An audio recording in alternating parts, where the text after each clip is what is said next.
唐公子，你四处奔走定是劳累，我为你泡了杯香茶，你可以先坐下歇息片刻。不必了，任务在身，就不劳侧妃了。侧妃赐茶，不接只怕不敬。你表现得随和些，接下来才好套话。别闹了。唐公子不必着急，你且安心饮茶，我自会将宫中的情形一一告知。多谢侧妃。哦，对了，侧妃，你宫中的修炼用物都是何人所用啊？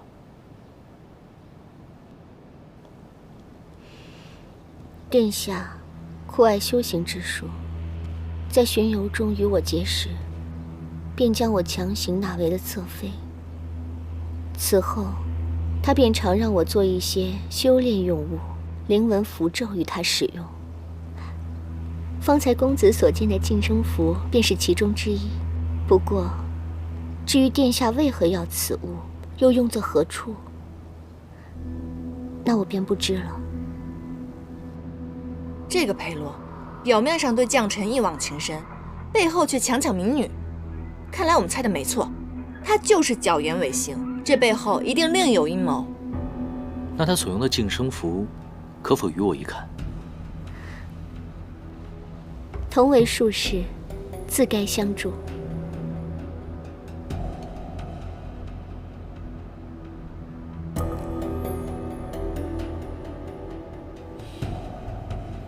9位，此物需每日更换，这张符纸便是刚换下来的。如若9位身中，定是每日悬挂于9阁之中。多谢侧妃解惑，我先行告退。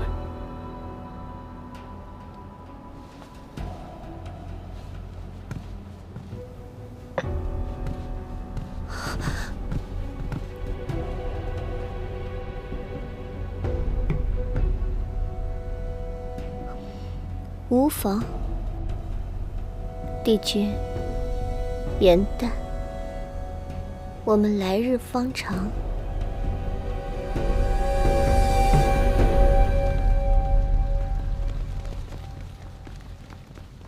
殿下，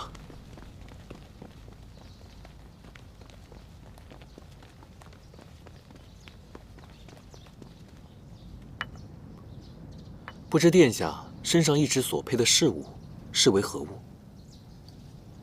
哦，这个是之前宫中来的捉妖天师，担心宫中妖邪未退，便给了我这千年桃木，驱邪镇妖，用以御身。千年桃木实为辟邪神器，可是桃木性烈难调，若碰到相冲之物，必然适得其反。不如我帮殿下瞧瞧。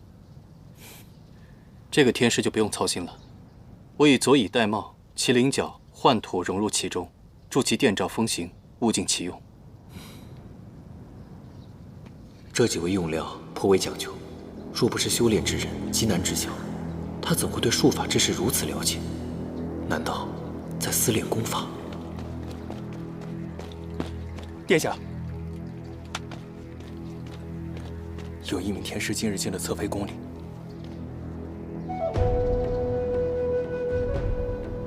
我还有些政务要处理，天师先自饮吧。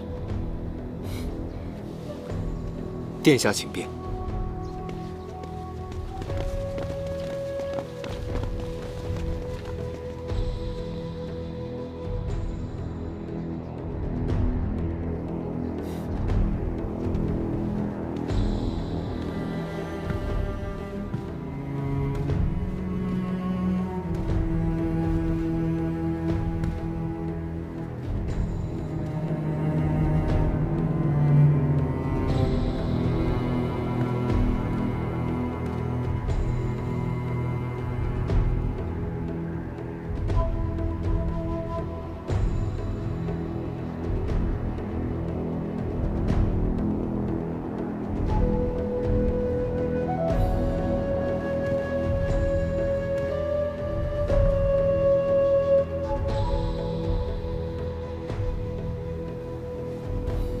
其他烛台上皆沾有蜡油，为何这只如此干净？除非它不是用来点灯的。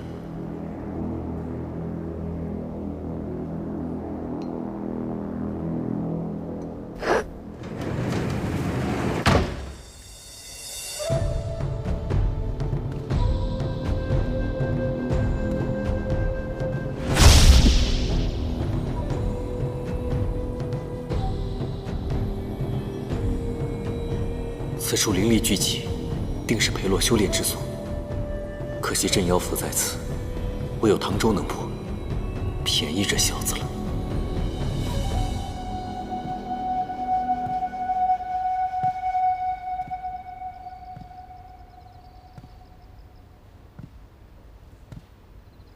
这酒不仅有草木粮食气味，还隐隐透出一股血腥之气。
我进阁前才发的信号，你来的倒挺快。我是担心你的法力平平，拖累我和颜淡。你们快来看，是之前失踪的那些女子。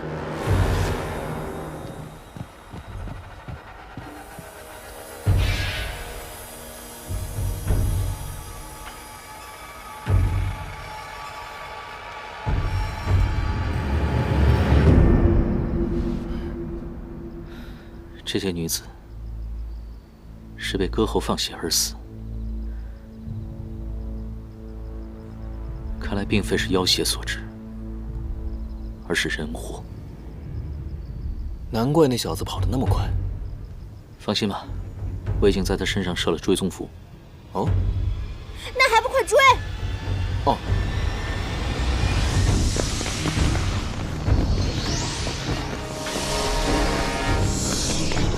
这边，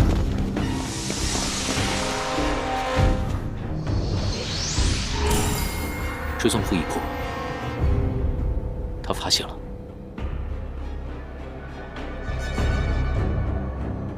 来人啊！有刺客！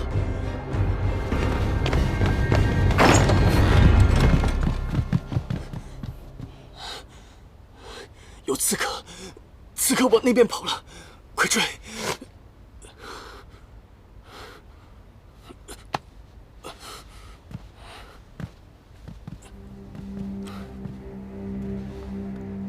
殿下不必担心，追踪符设有临粉，灯火一熄，临粉亮起，暴露无遗。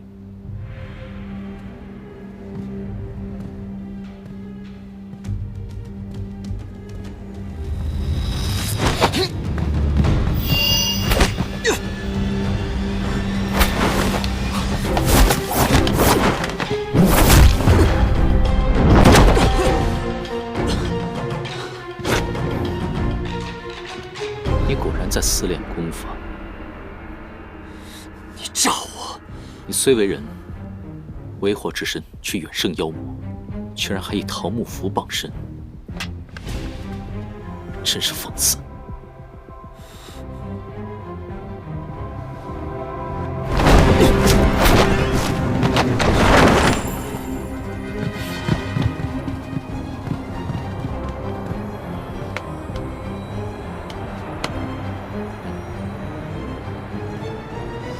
堂堂万妖之王，还不是需要一个肉体凡胎相助？等着吧。别聊了，快点吧。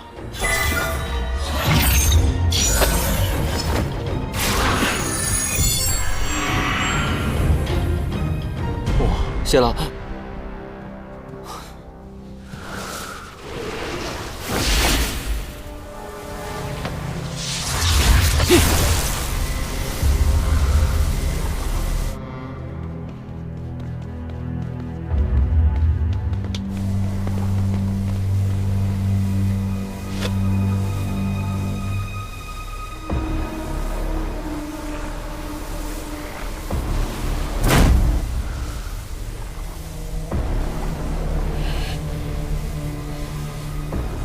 积血文，以血献祭，皆为邪术。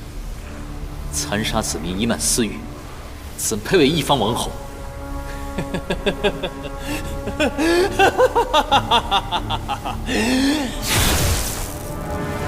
若有我，天下作甚念，有何要紧？若无我，又何来天下？你为了一己私念，屠戮生灵，陷害挚爱，居然还想把罪名赖在我们的妖的头上！你们身为天师，却携带妖物，道貌岸然，也敢智慧本王？哎，你可是整件事情的始作俑者，可别说把他打回真身这件事与你无关啊！我与此花有何干系？多说无益。今日我身上这纹路，怕是要多加几道了。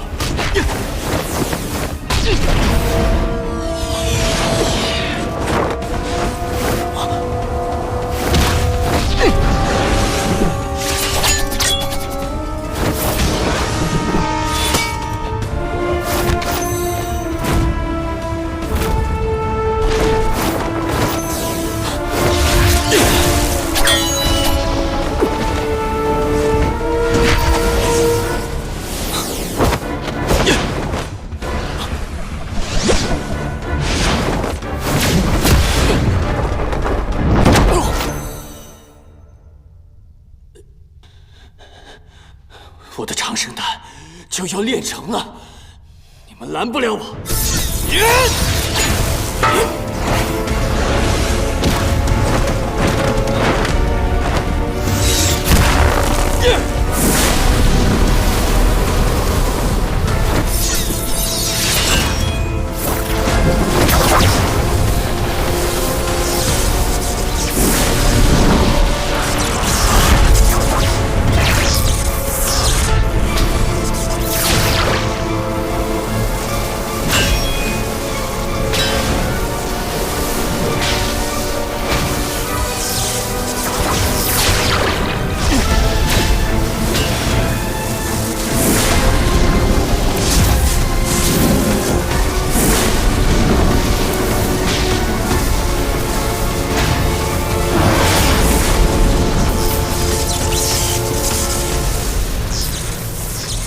唐昭，你的不离锁对花有用吗？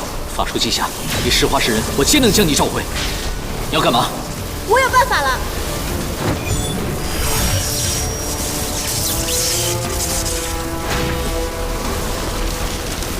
林丹，快走啊！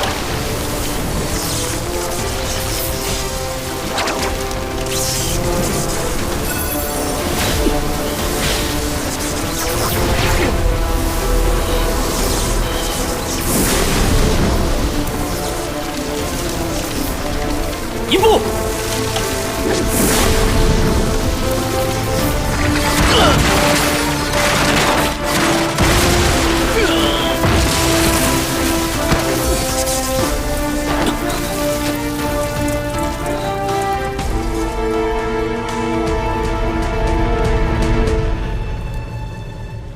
严大，谁让你自作主张了？就该把你关在玉虎路里。只要能为将臣报仇，这点花瓣不算什么。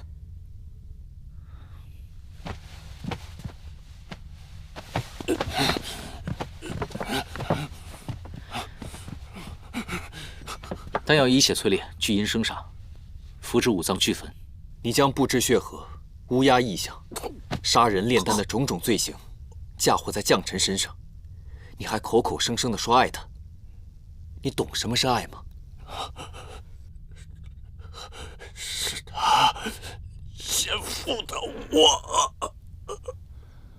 王妃久久无出，殿下先前又身怀恶疾，各方常有异动，我等实为忧虑啊。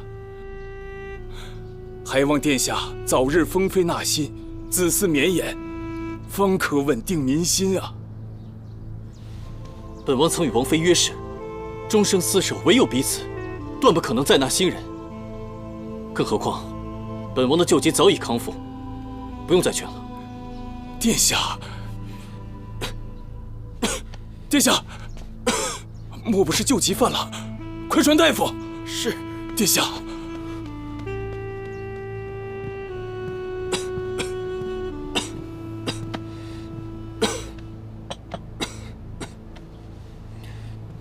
裴洛，大夫已言明，你只是一时心急，胸口淤痰，往日旧疾早已痊愈，你大可不必焦心。除去疾厄，与常人无异。我乃至尊人杰，定是要长命百岁，与天同寿。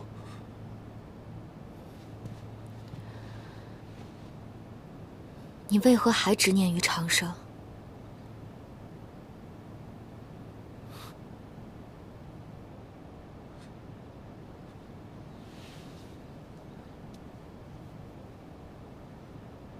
我曾久病缠身，差点同你天人永隔，我怎能不后怕？若我无法长生，民心生疑，这王都迟早有一天都要拱手让人。我顶着谋士的压力，始终不肯纳妾，是因为你我有约定，只有彼此。你若不助我长生，又如何实现厮守终生的诺言？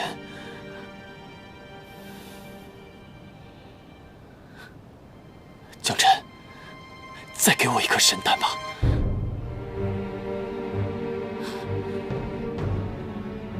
当年你命短受邀，只求多活几日。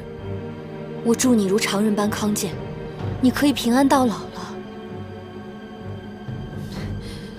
为何还不知足？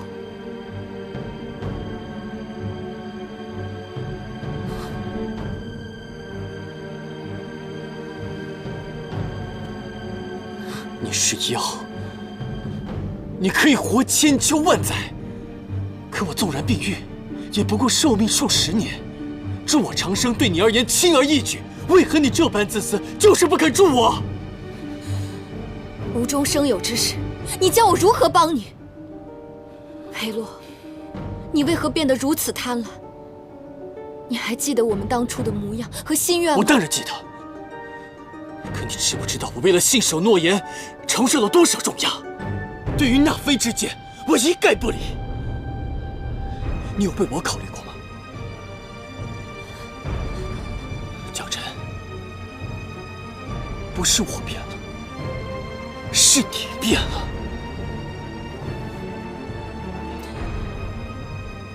那侧妃绵延子嗣，能安抚你的证据，那你便纳吧。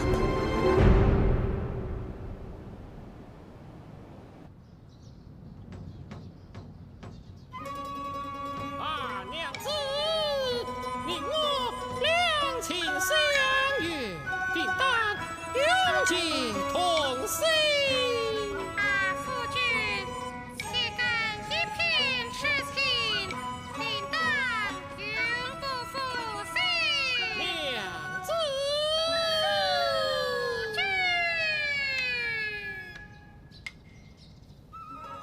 今夕如昨，却物是人非。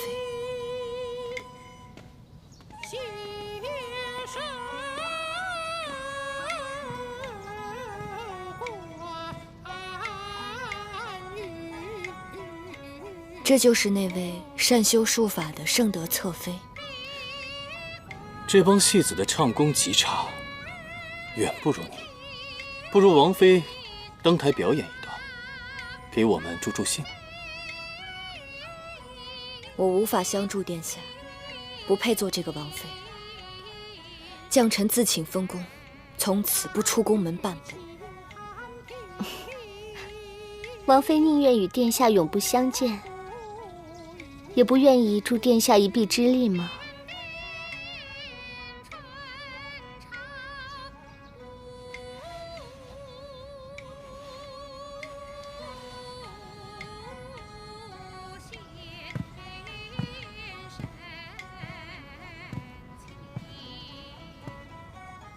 将臣，是你先违背了我们之间的誓言，日后莫要后悔。即便我困死宫中，也不后悔。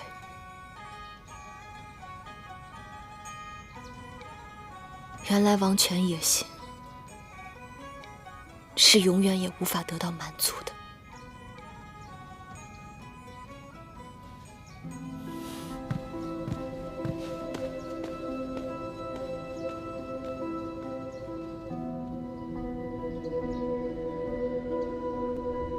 他为了你的王位，不惜暴露自己的腰身，顶罪自戕，甚至损耗自己的腰力，为你拦住了杀人炼丹的煞气。他做了这一切，怎么可能负你呢？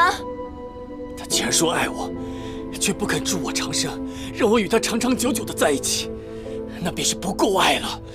若不是他有心隐瞒，我又何苦练此功法，又何苦推他出来顶罪？明明是你执念太深，他并没有瞒你。这世上本无什么长生不老之法，你能活到现在，也不是因为杀人炼丹，而是因为将臣帮你寻了一样宝物，才可以让你延续性命。而你却不知天高地厚，不懂感恩，只知贪婪。此法物于你于他，是祸非福。昔日之言，今日终于应验。你什么意思？将臣为了你，向我多借了20年的光阴。这20年，他只求你快乐，而现如今，心愿已破，借主已丧。是时候，该收回我的东西了。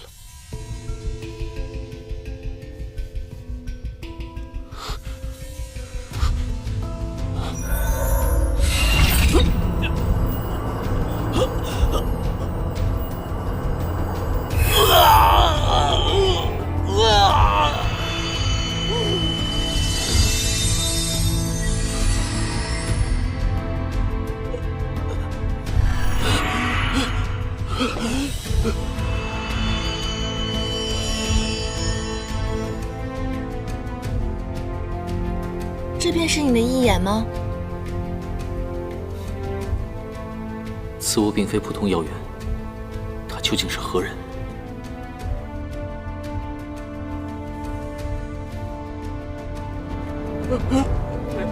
你双手已沾满鲜血，天意不容。将臣一定有办法。神丹，箱子里肯定有神丹，箱子里肯定有神丹，你们一定有办法打开它。锁心藤乃是花精族妖法，由执念所化，唯有化解心结才能打开。将臣既是因你生愿，能打开此匣的，便只有你。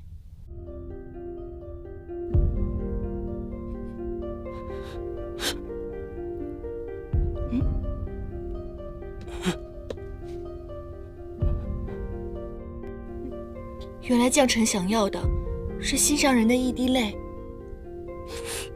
将臣，裴洛，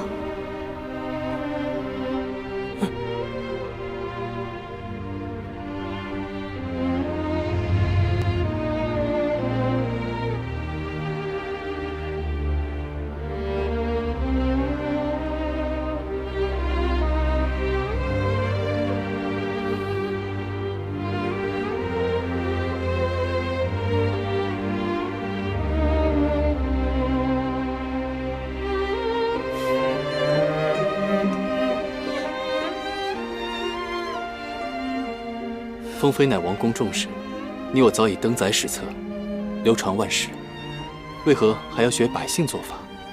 共写婚书啊？我不在乎流传万世，只喜好这婚书，名字共写，好证我们一生一世一双人。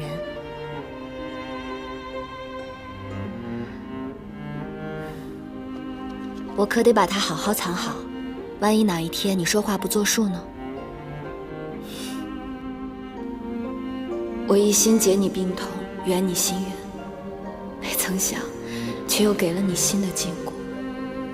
自始至终，将臣心中只希望你平安喜乐。有朝一日，再与君共撑纸伞，相濡以沫。满目山河空念远，不如怜取眼前人。唯愿君心似我心，不慕江山只慕人。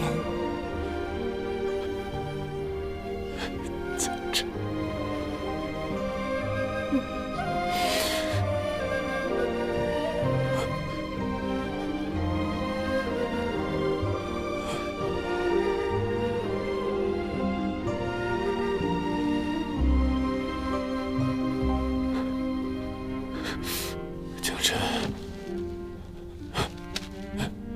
江辰，江辰，江辰，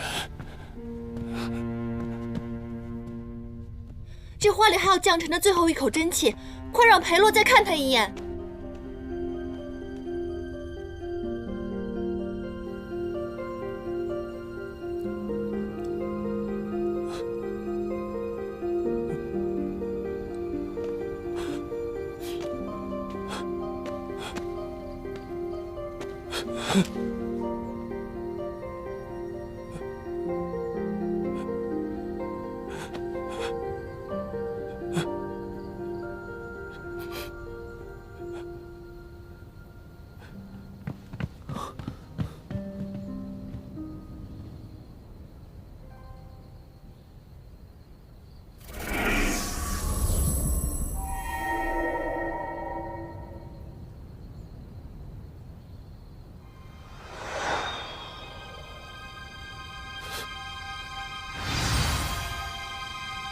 江辰，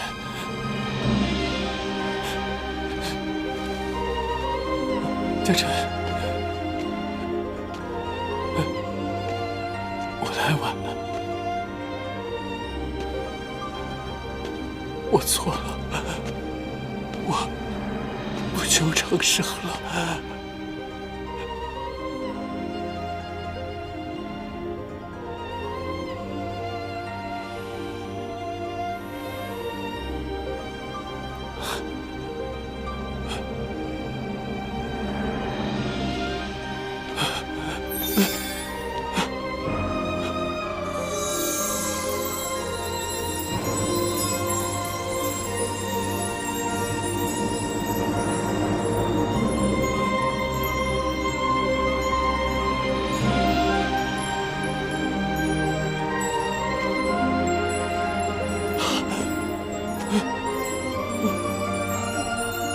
江辰，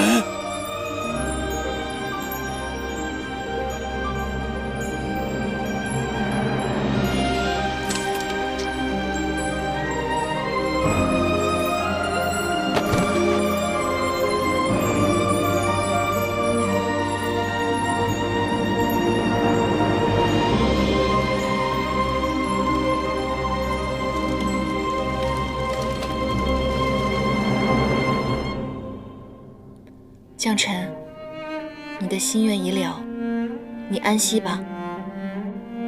放心，我会记住我们的约定，我会替你好好看这个世界，历尽人世间的五毒六妄、七情八苦，写出刻骨铭心的戏本，感动三界四海。颜淡，你是否觉得我此般娶回一眼，过于残忍？若是裴洛相信将臣，不该到这一步。相爱之人本应坦诚相待，不留嫌隙。倘若有一天，你发现我骗了你些什么，你会怎么做？山主大人也有对不起我的时候吗？那自然是要让你做牛做马，好好补偿一下了。方才我探了一下裴洛，以他的修为，不可能施展困住严丹的法阵。以他看四叶邯郸的神色，却像毫不知情。如此看来，伤严丹之人，与此案并无关联。安东王已逝，王都必定会大乱，我们得先离开这里。等一下，现如今我已经拿回一眼，我可以催用我的灵力，来化毁严丹的人身。之前不都已经说过了吗？现在把它画出来的话，太过于冒险。况且我们来的时候是2个人，现在多出了1个，你觉得别人不会怀疑吗？一切等出去了之后再说。等等，方才在密室中，我察觉有一事奇怪，明明风力已停，我的花瓣却仍然飘去了丹罗炉顶。此路不凡，或许是其中藏有什么厉害的法器。神器里尘出现时会有万物席卷，烽烟立止之意象。说不定丹炉中藏的就是里尘，我们速速回去一探。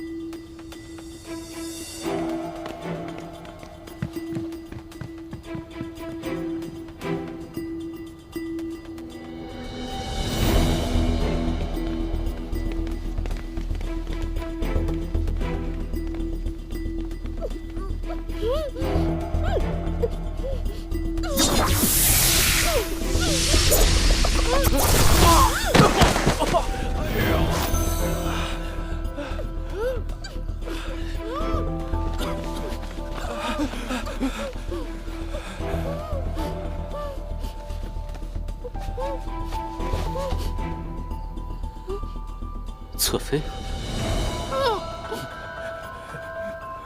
你们2个好大的胆子，竟然敢行此恶举！说，为何要害人？天师饶命！我们在侧妃宫中偷到幼物，被他撞破，这才一时动了歪念。圣德谢过公子。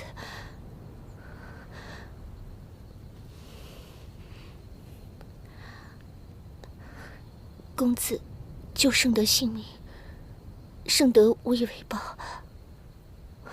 我愿将我师门法宝里尘赠与公子，以报救命之恩。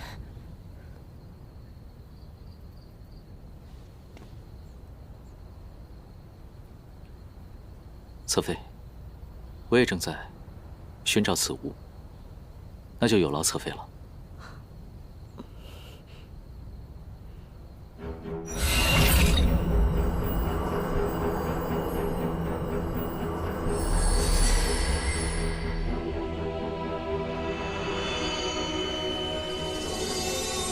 安都王不仅强行纳我为妃，还因发现了我贺心门的至宝里尘，欲占为己有，屠我满门。此法器灵力不凡，依法施出，清风席卷，气无力止，万尘可散。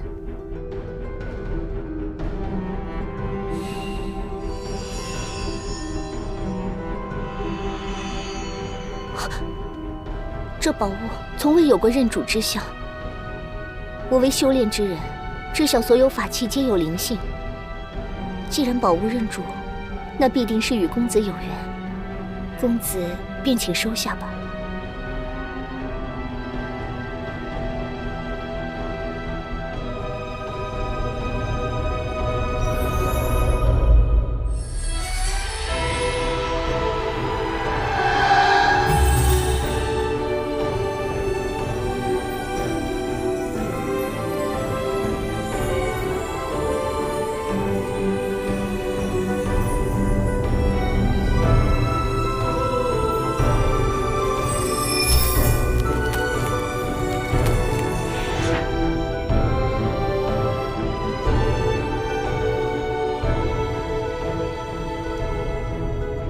多亏有我，才未错失神器。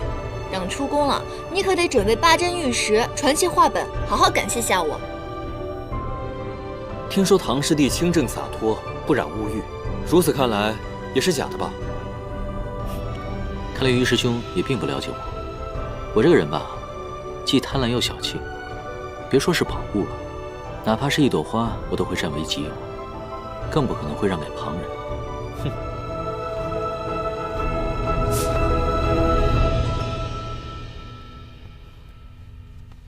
此物需通晓玉器法诀，方能使出神力，不然便一如普通浮尘。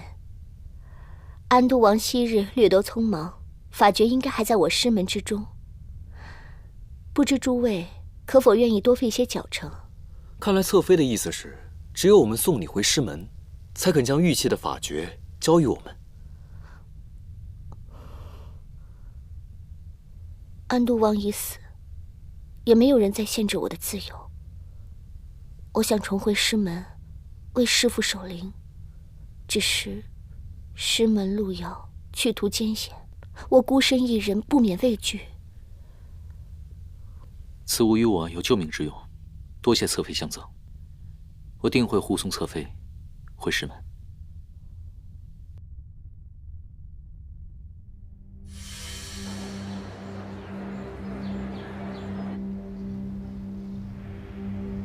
盛德去忙了，有些事情我要通知你。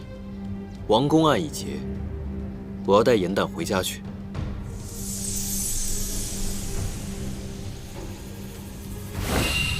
他秉性未清，还需继续教化。他是我野兰山的妖，该如何行动，需要你的指点吗？不离所为正，他现在是我的妖。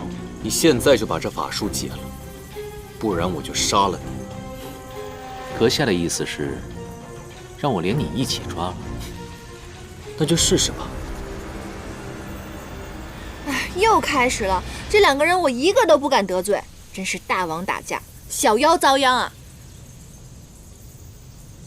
你要带他走，可曾问过他的心思？好啊，现在我便让你亲耳听听，他是什么心意。不许动，出来说话。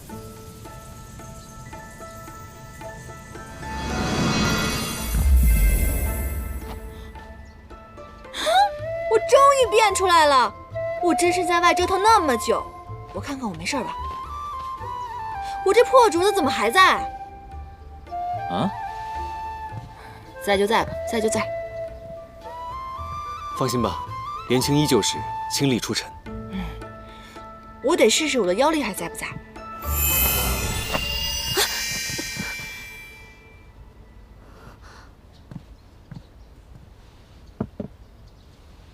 妖力？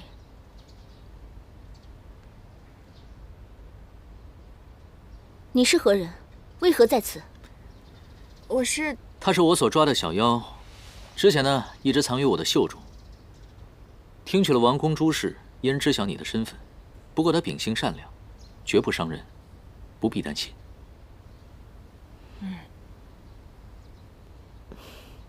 既有唐公子担保，盛德便没有什么顾虑了。姑娘，你叫什么名字？我叫严旦。之前多亏了你给我们线索，这才让我们把安都王的嘴脸给揭穿了。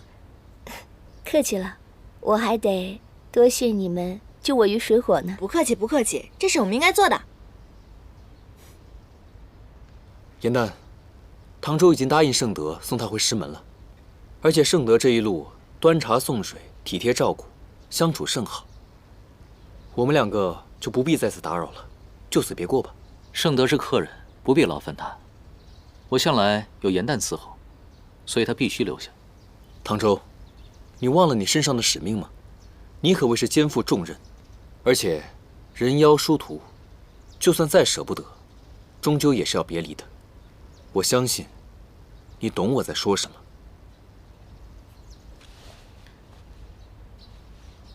是去是留，不是你说了算，终究还是要过问他自己的意思。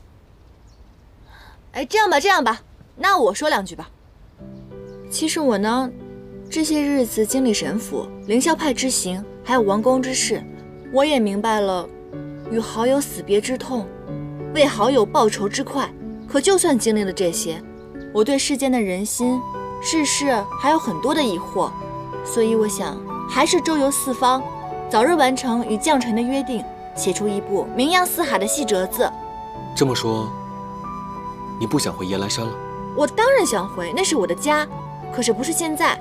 咱们下山不是也为了日行一善吗？再说了，唐周已经答应盛德送他回师门了，两个人也不方便，不如我们一同游历，好好体会下人生，还能互相照顾。你觉得呢？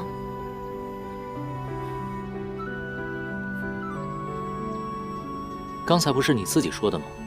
会尊重他的心意。颜淡，答应你便是。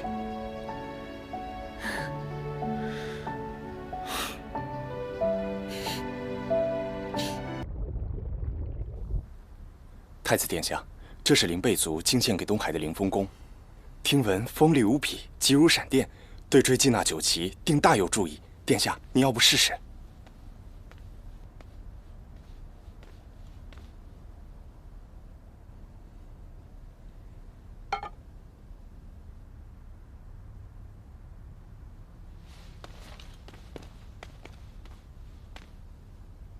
你今日如此反常，竟然主动来找我，定有缘故。说吧，找我何事？我的确找你有事。我知道，近几日你率军追杀于墨，想必你也知道他酒旗的身世了吧？于墨心怀挚爱，一心只愿追随心爱的人，畅游凡界，无心争夺权力。对于四海之主的位置，也丝毫不感兴趣。你这么做，只会引火烧身。若被其他水族知道了，反而会影响你东海的尊严。周兰，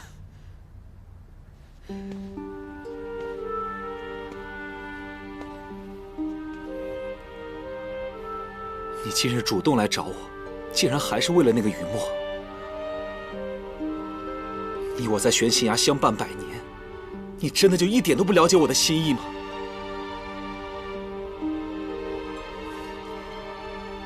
我一直追杀他，真的就只为了那一个尊位？如果你说的是真的，那我们同病相怜。今日我再信你一次，也愿你信我一回。你此话何意？青龙族向来敢爱敢恨，既然于墨心有所属，那我便断了对他的念想。从此之后，我与此人再无关系。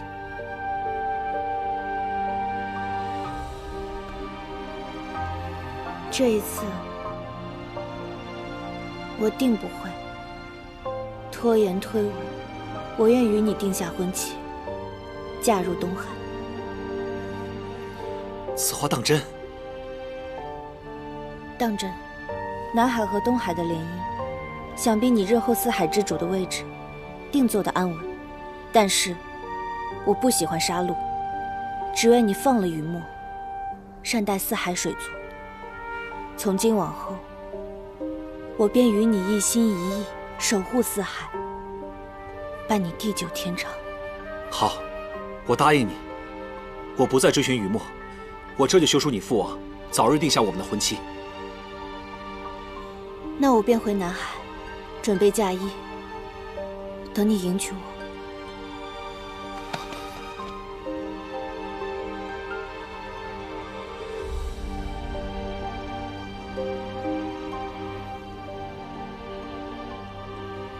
等我。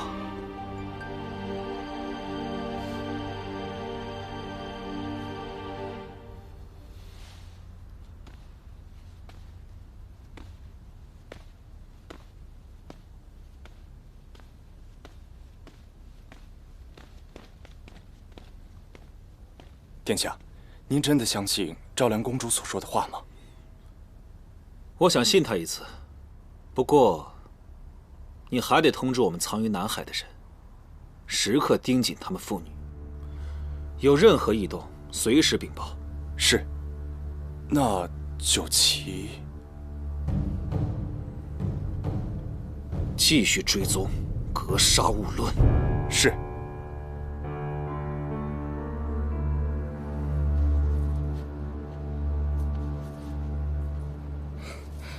公主，这件嫁衣的衣料是天界所赐，花纹样式皆为上品，你可喜欢？过于华贵，还是换了吧。我倒是觉得此剑甚好。父王。哎呀，父王，您来了，怎么不告诉女儿一声？想看看穿嫁衣的你。哎呀，想来只见你机灵骑射，英姿飒爽之貌，却未曾见过这副打扮。公主药来了。你病了？怎未听你提起啊？父王，其实我……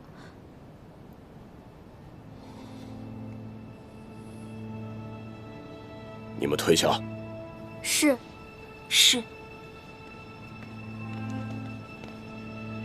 啊，你失了逆鳞？难怪如此虚弱。此鳞不仅是周身灵力所及，更是龙族适中之物。你大婚在即，怎会没了此物呢？有人相助，我与他逆鳞防身。何等朋友，值得献出逆鳞？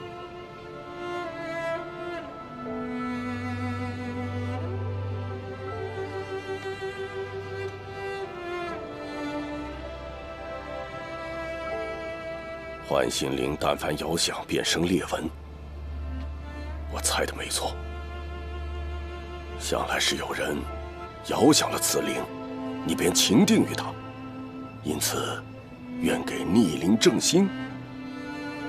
既如此，你又何必答应与东海的婚事呢？女儿与那人有缘无分，只能以朋友的身份相处。如今女儿已舍念自误，只愿缔结姻缘，助敖轩登位，庇佑青龙族，太平永盛。我向来无意在四海揽权争霸，又何必拿你的姻缘去换取所谓的繁盛？为父心中唯有你幸福安康最重要。告诉我，你那心上人是谁？我派人前去探问他的心意，绝不让你错失良配。父王，这桩姻缘并非是女儿一人之事。敖轩为人心狠手辣，东海残暴，若你去寻了此人，那人必定会面临追杀之危，还会连累到整个南海。父王，女儿已认清自己的命运，还请父王莫要因为我得罪东海，增加无谓的杀戮了。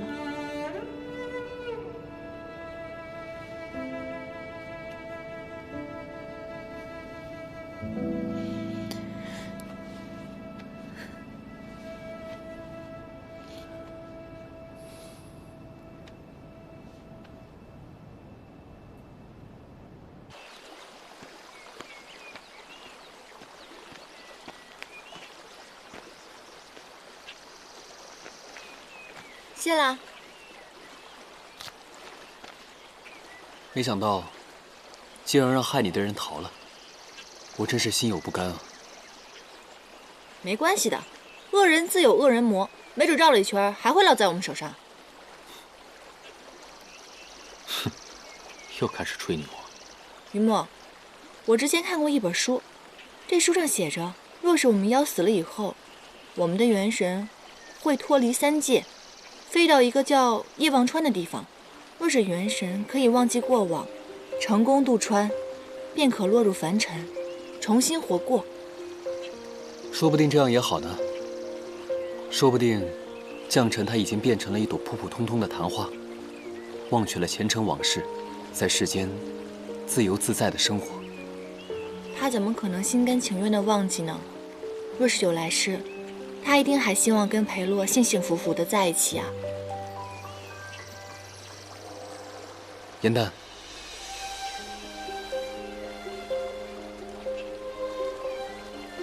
没事。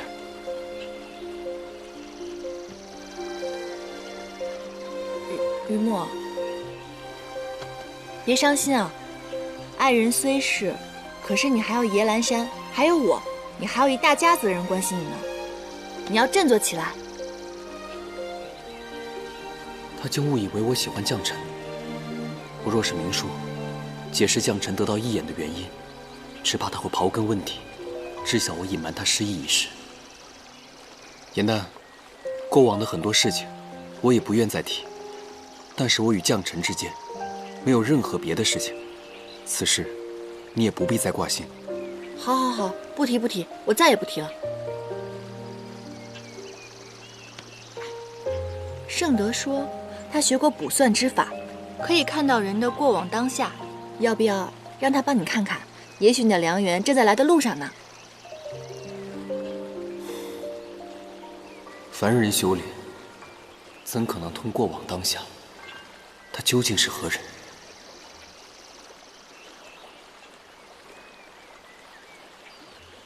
唐公子刚刚走了许久，额上都是汗，我帮你擦擦吧。啊，不必了。师门有戒，不得与女子亲近。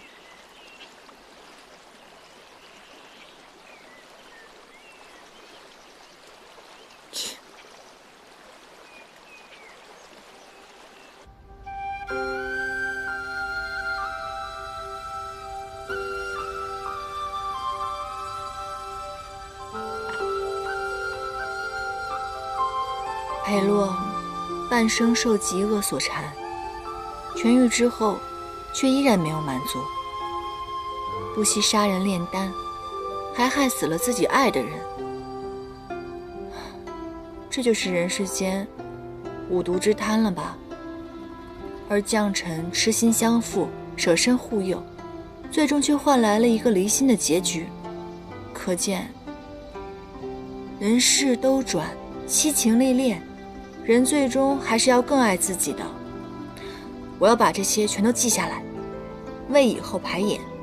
这样，无心者观情，有心者自省，这样世间就可以少几桩悲事。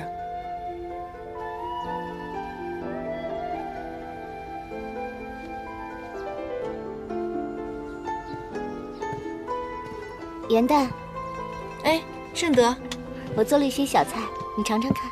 哇，这些美食好漂亮啊，我从未见过。圣德，你真是心灵手巧。你尝尝看。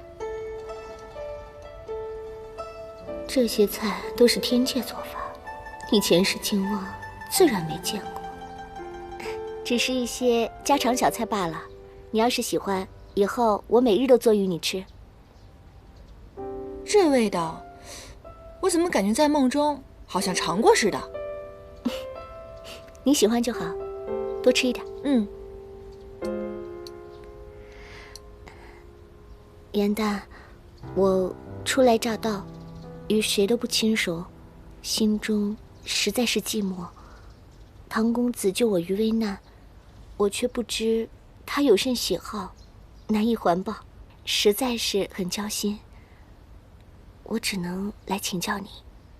哼，真的，他这个人吧，喜欢整人、翻规、欺负弱妖。别看他表面温文尔雅，内心非常的黑暗。上一次他就开始这些似乎都是一些寻常小事，你可知他有什么特别的喜好？特别的喜好？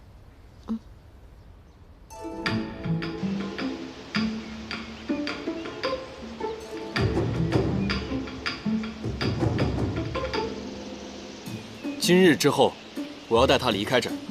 我说过，我要连你一起抓。这么说就是要开战了。好啊，为了以示公平，我绝不用妖力。阁下既然这般小瞧于我，那我也不用伶俐，一剑分高下。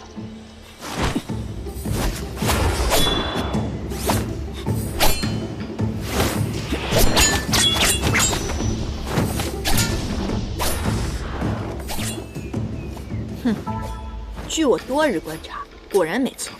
唐州此人性情执拗，爱好打架斗殴，什么事情都要分一个你对我错。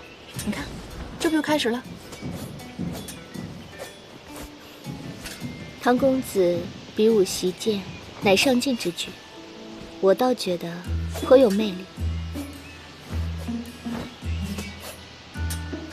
这难道就是情人眼里出西施？果然爱情让人麻木。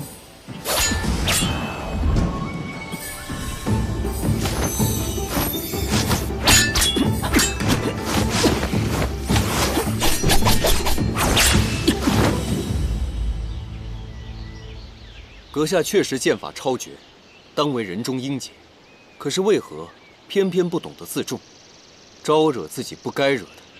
难不成想自毁前程？阁下智勇双全，确为妖中王者。但我凌霄派向来以除恶为己任，你，我抓定了。妖中自有好坏，我们野兰山更懂得如何区分惩恶扬善。可是万派之宗，却不分青红皂白，抓捕屠杀，如何服众？驱邪扶正，乃我派宗旨。然，天下生灵皆有善恶之分，我自当恪守教诲，谨慎明智。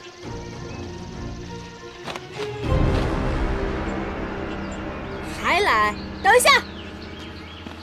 别打了，别打了，别打了！颜淡，你想干嘛？你想干嘛？你，万妖之王，野兰山山主。你呢？堂堂未来凌霄派的掌门人。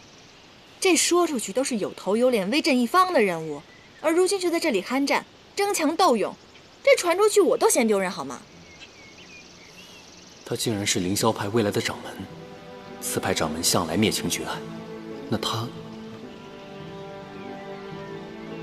不过我已经想到了一个万全之策，既然你们两个难舍难分，不如以后我们便一同行动，如何？唐周他身上有顽疾，需要集齐4大神器才能救他的命，不如我们本着仁义之心帮他一把。当然了，你呢？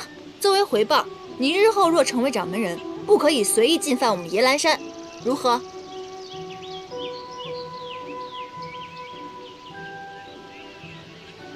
来嘛，不要那么严肃。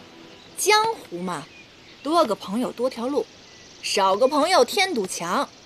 再说了，此番我们人妖合作，必成佳话，也可以缓解捉妖师和妖之间的矛盾，这伤亡也会减少。为了顾全大局，你们表个态嘛！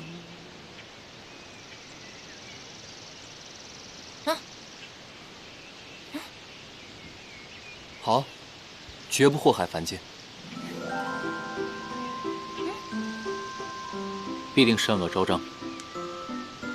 好，既然如此，我们日行一善小队正式成立了。哎，现在大家都是伙伴了，你天天拿那个布里锁拴着我也不是个事儿啊。你不如帮我给他卸了，也算是博一个合作的彩头嘛。来嘛，化干戈为玉帛，以证你的诚心。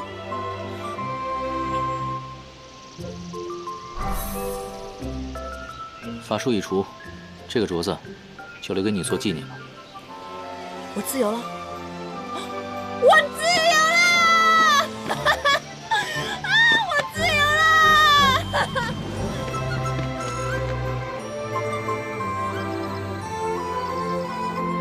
这种感觉太好了，我再也不用担心晚上睡觉被撞，白天被挡，而且也不用时时刻刻在唐周面前啦。结了这法术也好，这样于公子心里应当好受一些。于墨，他怎么了？这几日来，你与唐公子走得近，我见于公子常常独自行走，凝望着你，神色甚是寂寥，大概是觉得受了冷落。被你这么一说，好像还真是。最近他的情绪郁郁寡欢，我每每关心的时候，他都说没事儿，而且他不承认他喜欢将臣。我也不知道他这么做是故意为了让我不再担心，还是另有隐情。爱别离之苦，我曾经历过。毕竟他是你的山主，自然不愿意在你面前展露脆弱的一面。但是他不说，不代表真的没事，否则如何解释他的失落？既然你们关系要好，你应当多陪陪他，别让他觉得寒心了。你说的有理，我绝对不能做一个忘恩负义的妖怪。不如明日我将唐州公子约出，方便你们与公子单独相处。你好好开解开解他。受山主大人照拂这么久，现在是我严旦该报恩的时候了。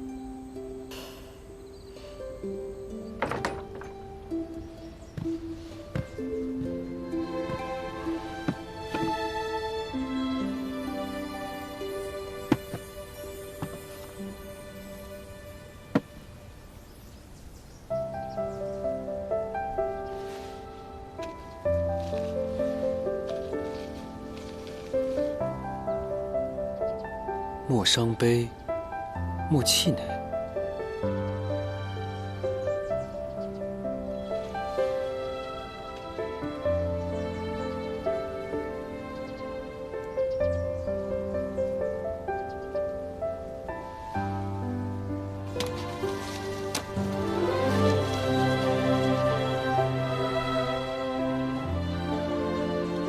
大好风光在明日。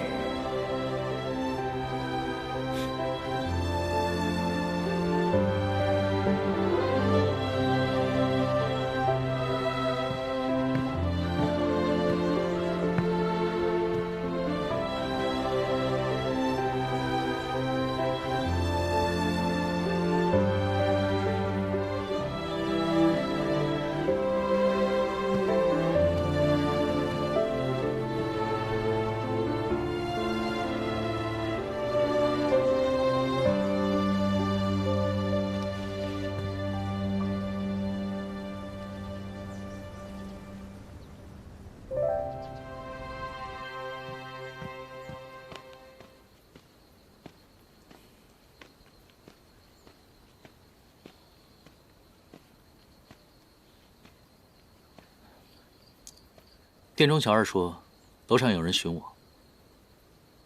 公子见是我邀请，可是失望了。找我何事？生得偶然间得到一副未解棋局，久思未果，想请教公子一番。我不通艺术。怎会不通？不知为何，我每次看到棋盘，或生学艺之念，就会惊慌烦躁，痛心难忍。你曾经说过，你可以看到过往。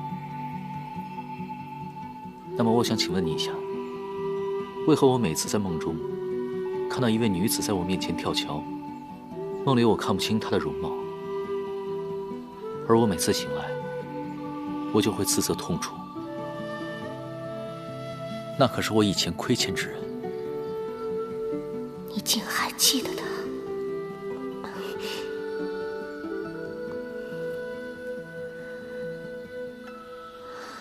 从卜算之象看来，此女子是公子的劫难，并非正缘。公子过往便是受此女所骗，负恨而死，因而现在才会发梦警戒。莫要再亲近于她。若是劫难，那他跳桥我定会心生快意。为何我也会跟着一起痛呢？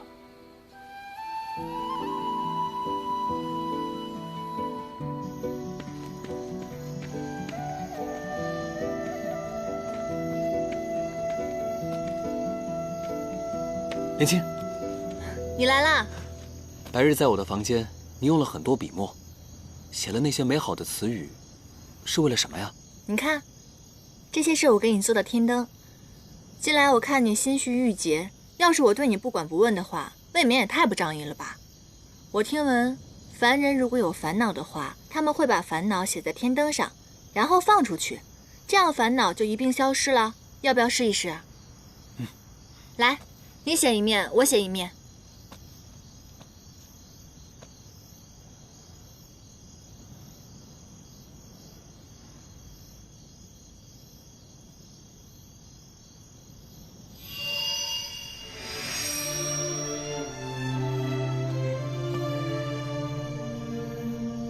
写完了吗？那我点灯了啊。好。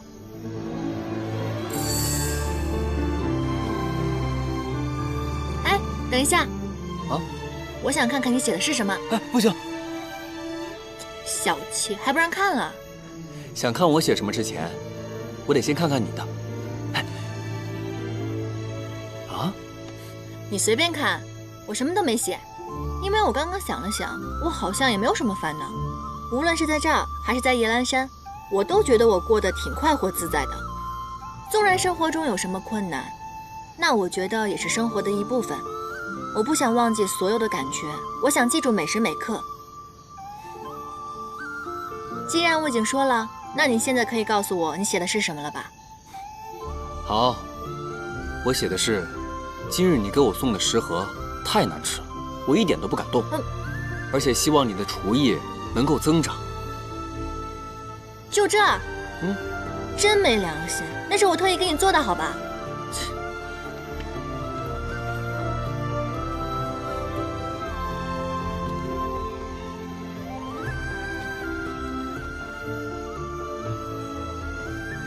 前尘往事，不知是否应当坦诚告知。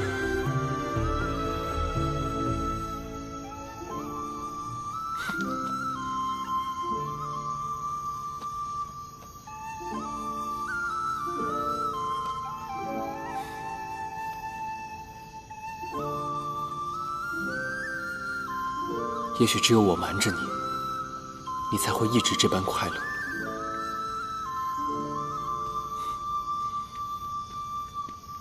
咱们一起把它放飞吧。好。我再去拿别的。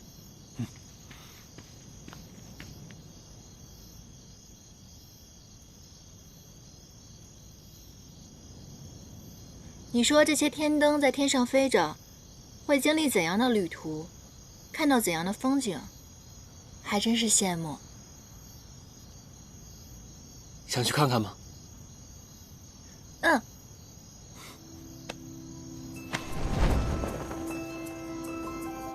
既然公子不通艺术，那圣德便为你弹奏一曲，怡情解闷。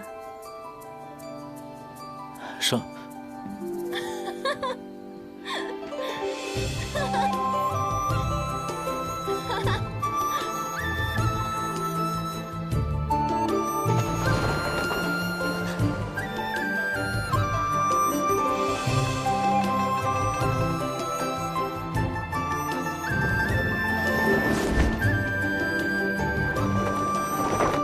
停步！前方是客栈，再向前定会被凡人察觉。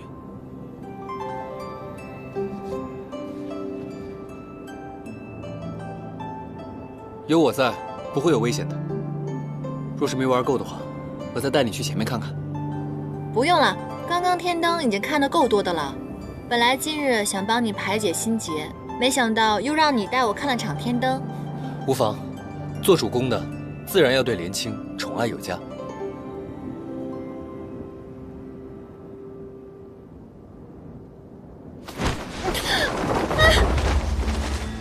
银子，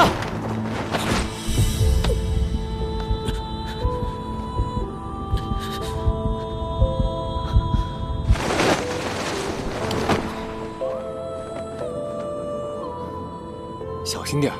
谢了。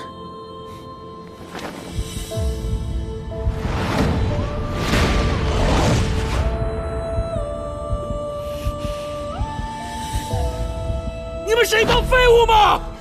救不回我父王，我要你们全部陪葬！请恕罪。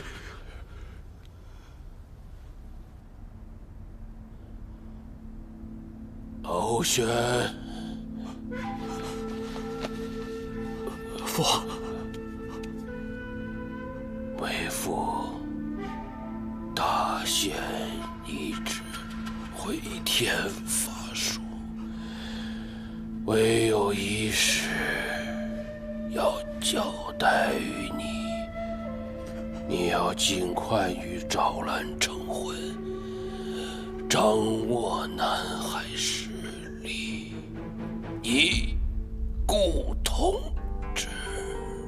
父王您放心，孩儿一定承您心愿，统领四海，延续东海龙族世代荣耀。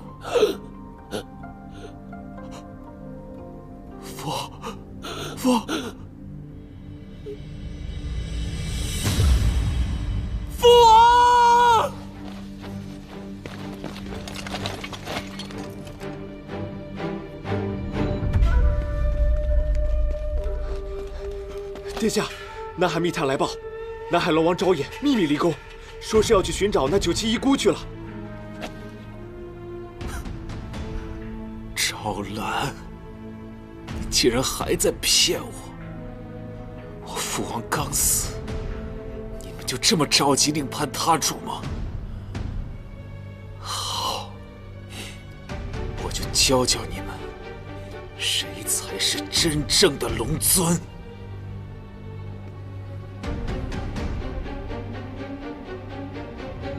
骑兵去南海迎亲。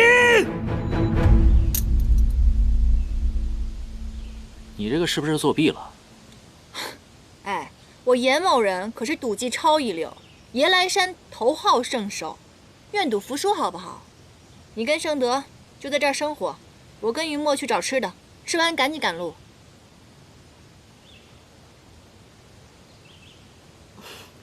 严大姑娘和于公子的感情真好，一刻也不愿意分离。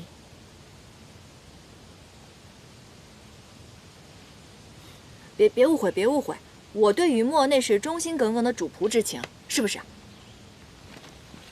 于墨公子好生自在，可是四海即将因你而起浩劫吗？来者不善。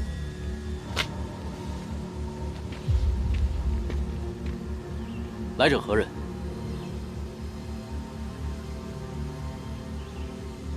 应元帝君竟然没死，天界称他云神仙士，难道是另有隐情？仙神罹难，不得无礼。仙神？谁呀？他呀？他是仙神？哇，盛德，你果然没有撒谎，你真的是大罗神仙啊你！行啊你！之前都有得罪啊，多多包涵，多多包涵。唐州竟是下凡历难的仙神，他到底是何人？尊驾，我乃南海龙王昭衍，老夫绝无违抗天条、阻碍历难之意，实在是事涉四海与家事，还请尊驾切莫插手。尊驾不必客气，我如今为凡人，从前往事一概不知。于墨是我的友人，要我袖手旁观，绝无可能。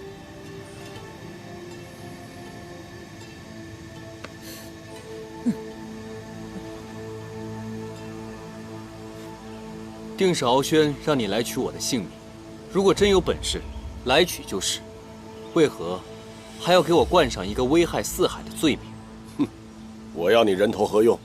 老夫要的是四海安平，更要我女儿一世幸福。你是为昭兰而来？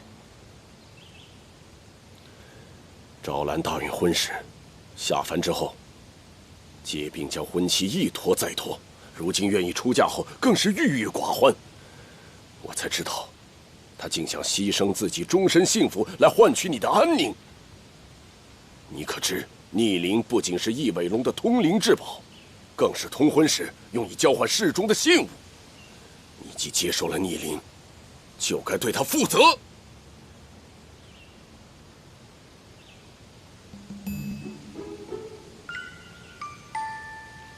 你也行啊，于墨，没想到在凡界。我们失散了仅仅月余，你就获得了龙族公主的芳心啊！夜来山子嗣绵延的重任提前完成了。闭嘴！这不是为你高兴吗？龙王殿下，此物的意义我全然不知，如果知晓，我绝不会收的。一派胡言！若非你蓄意哄骗撩拨于他，为何你遥想了他的幻心灵，接受了逆鳞，却从未见你来南海提亲？如今婚期将至，昭兰心在你处，逆鳞物在你手，南海被指背弃盟约，你却邪美，到处游玩，悠哉乐哉，为父为君，今日必定要为此讨个公道。哎，龙王息怒，误会了，误会了。我们山主品行正直，绝对不是那种朝三暮四、骗取少女芳心的不义之徒。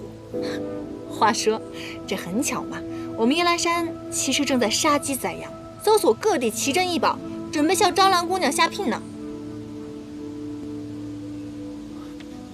闭嘴！这不缓和下气氛吗？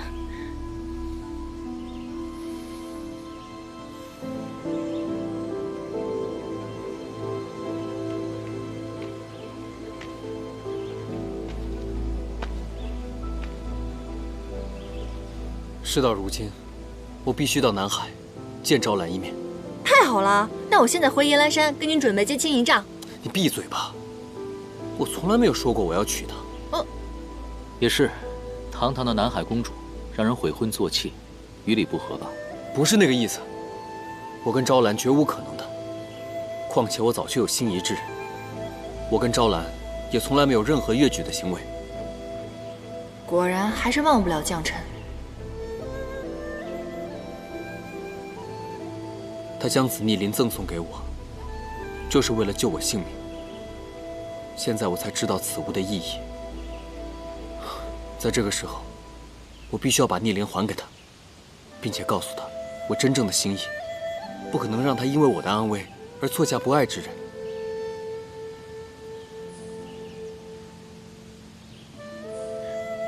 颜淡，你陪我一同去吧。我啊？不行，除非我也一起。不可！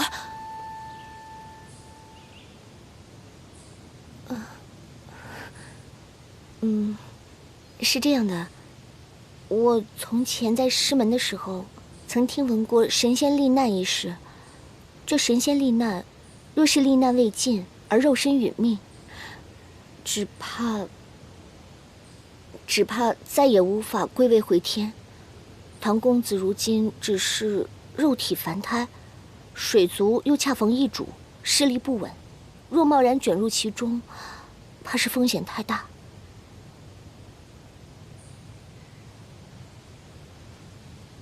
不要紧，昔日我遇难之时，相救的小仙曾和我说过，我仙衣破损，若无四大神器修护的话，早晚仙里会外泄而死，所以我早已无所畏惧。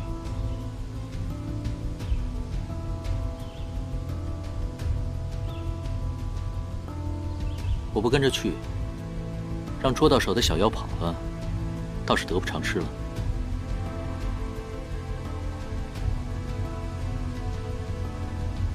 那行，要不这样吧，咱们4个一起去呗，先解决了于梦的桃花劫，再送圣德回师门，这样行了吧？赞成。赞成。正好我在师门的时候，会一些修习补元之术，能助唐公子稳定些许仙力。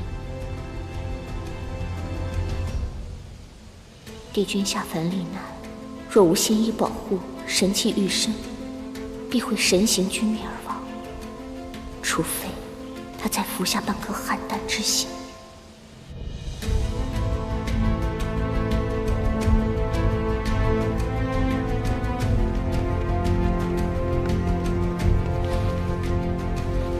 尊驾，为了不干涉尊驾的罹难，只能委屈您在龙宫中蒙面，还请上神见谅。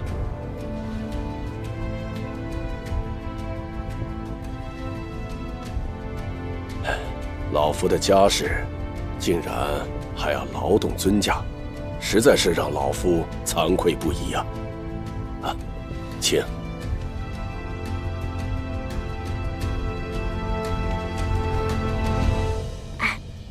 这唐周到底是什么身份啊？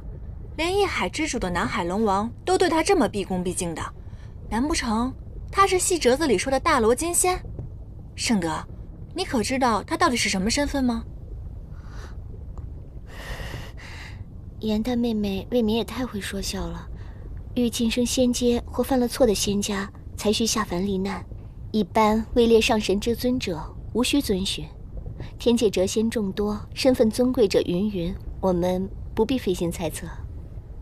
哦，圣德姑娘懂得还真多嘛。颜淡，我听你这话的意思，我这个靠山啊，你算是靠够了，要不然换个新靠山靠靠。哎呀，此番游历，我总算懂得了一个道理：求人不如求己。再说了，我就算要找靠山，当然是主公这种亲切的靠山啦。聪明。走吧。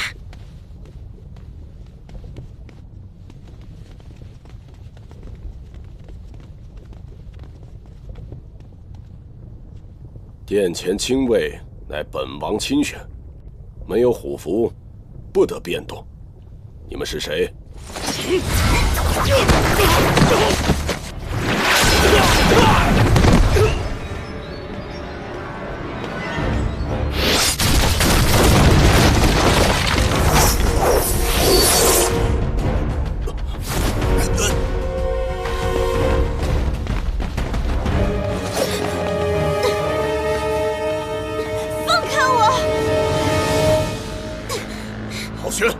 放开我！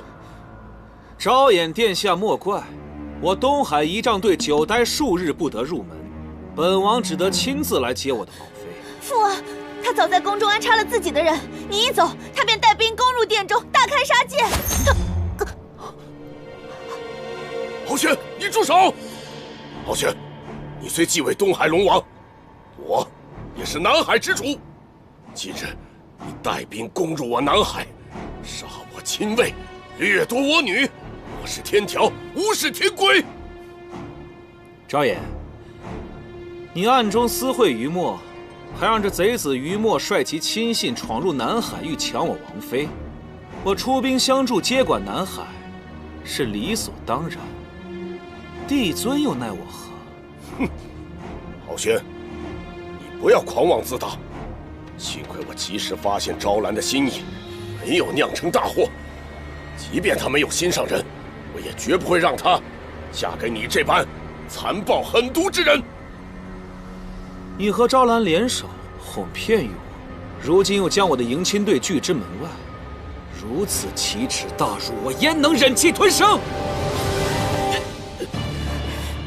你纵使身居尊位，南海龙王毕竟是你的长辈，你这般贸然杀入南海，伤人掠夺，和盗匪有什么区别？我继位龙王，乃是四海之主，凡界之中以我为尊。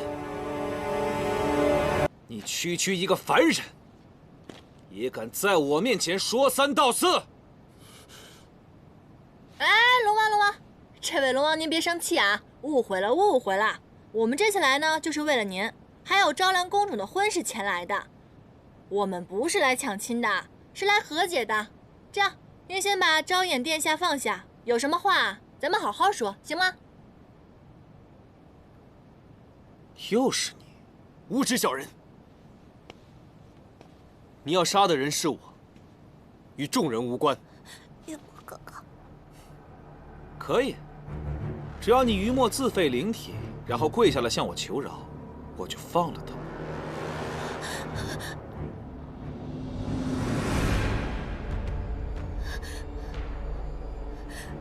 不要！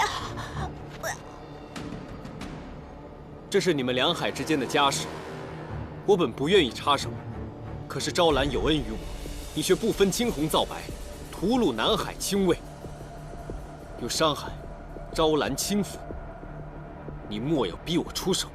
哼，在我眼中，你们已是必死之人，还说甚慷慨之词？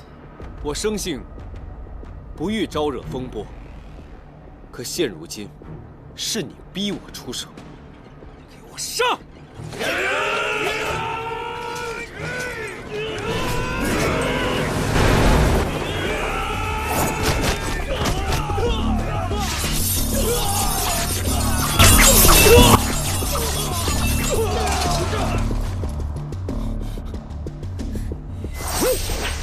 小心！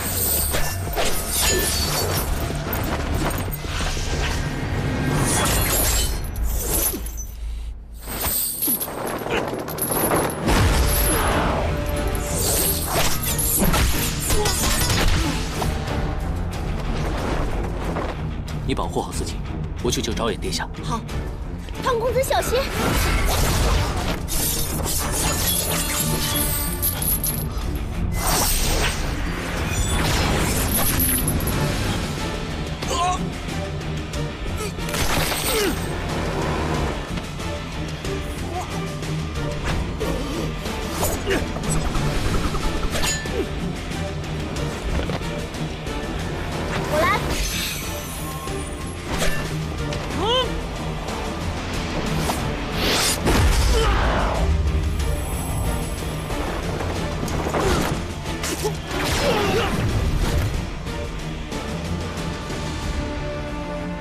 时拿回了龙丹？水火之王，四海之主，他是九旗。九旗竟然还有血脉存于世间，他竟是九旗之后。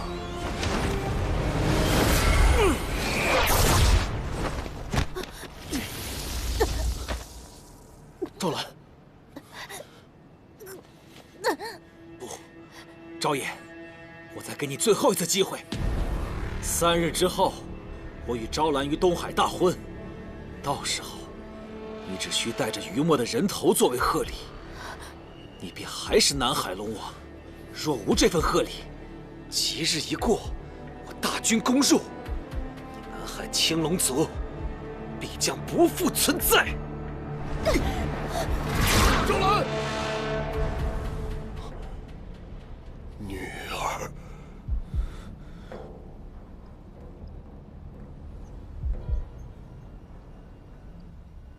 龙王跟谋士已经商议了2个时辰了，有什么结果了吗？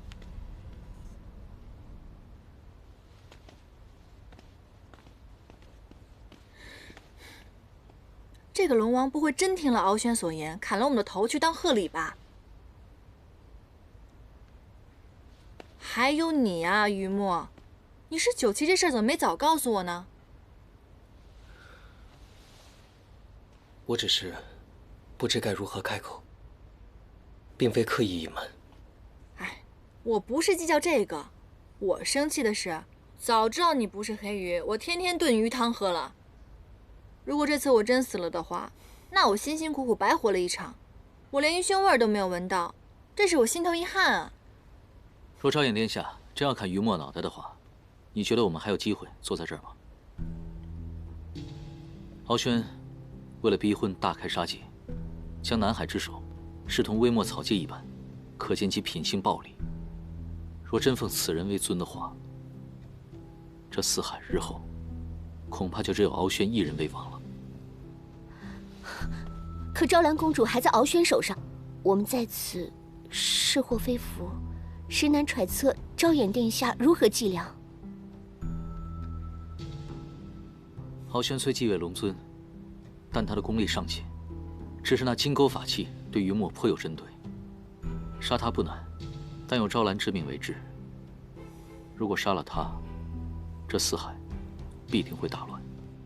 唐公子说的极是，如今九旗之力一显，四海震动，西海、北海必定人心惶惶，这桩家事恐会化为兵变。唐公子，你身份尊贵，应以避难之事为先，实不宜卷入其中啊。圣德姑娘，你说自己是偏门小派的术士，可现如今，你却上识天条秘辛，下察四海变动，还指点起我们来。姑娘的法力和门派，我可真是好奇呀。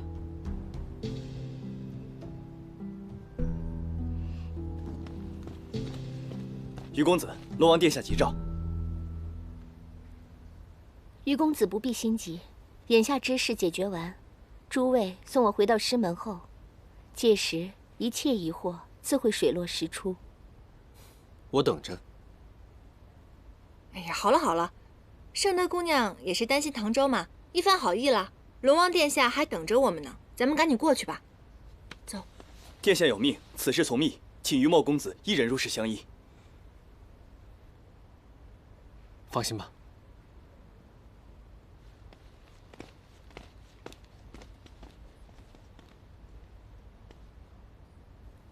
若要得邯郸之心，必得先除去此人。以我的功力杀不了他，须得找个帮手。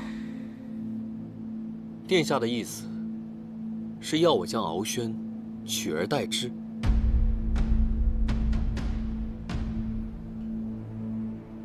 敖轩虽为四海龙王之首，但自从其代父执政以来，刚愎自用，横征暴敛。继位之后，更是变本加厉。今日之辱，如若让步，来日之南海，未来之公主殿下，这会是滔天之祸呀！让我救回昭兰，自然是义不容辞。可要我以九旗的身份带兵起义，此事绝不可能。东海虽兵力强盛，但白龙族的能力气魄却始终难以服众。如今九旗重现，只需振臂一呼，其余三海必能团结一气，推翻敖轩的暴政。是。九旗是水族子民心中的英雄。没错。唯有九旗可以使其余的龙族诚心信服。正是。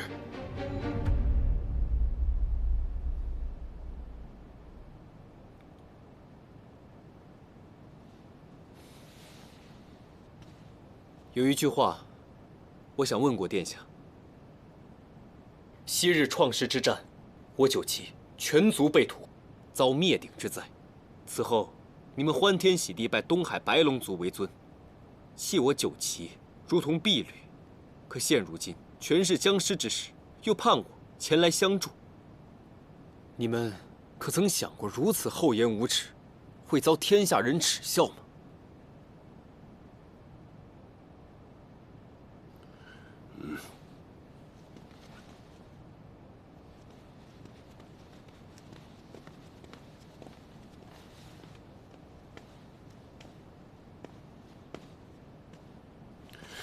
殿下，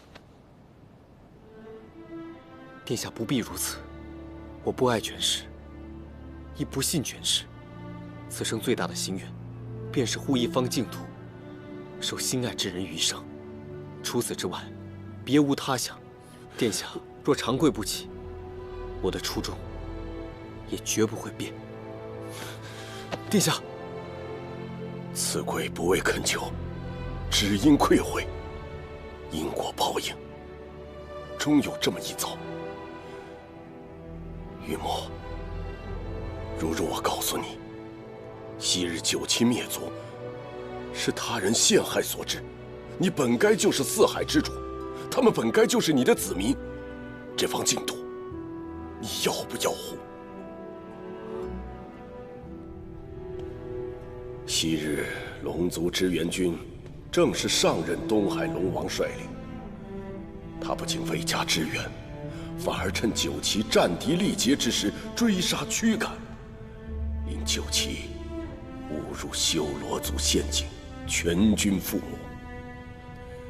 之后，他上走天界，顺理成章成为水族之首。罪证应该在东海龙宫。只要我们推翻敖轩，取得证据，九旗灭族真相便可水落石出。你已是名正言顺的四海之主。于墨，你回来了，怎么聊这么久啊？我看你脖子没事儿，难不成龙王想让你当上门女婿？哎，怎么了？你没事吧？有莲青在我身侧，实乃一生之幸。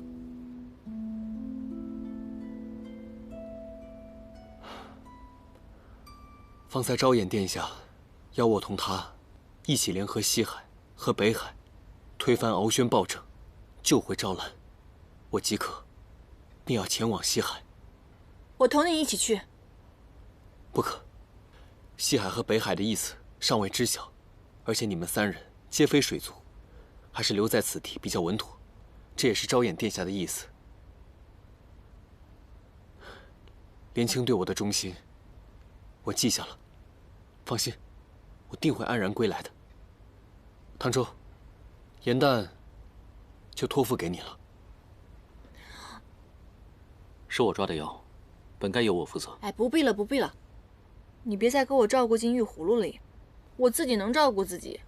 放心吧，我会尽快归来。嗯。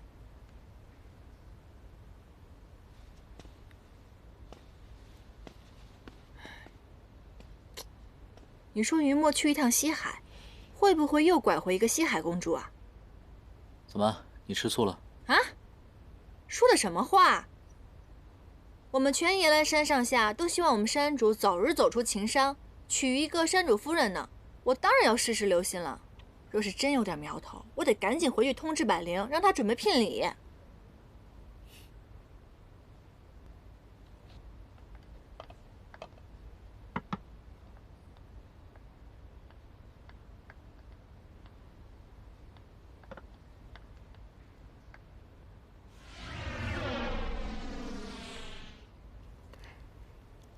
这味点心名为月见糕，所用食材皆为南海奇珍，最宜进补，巩固本源。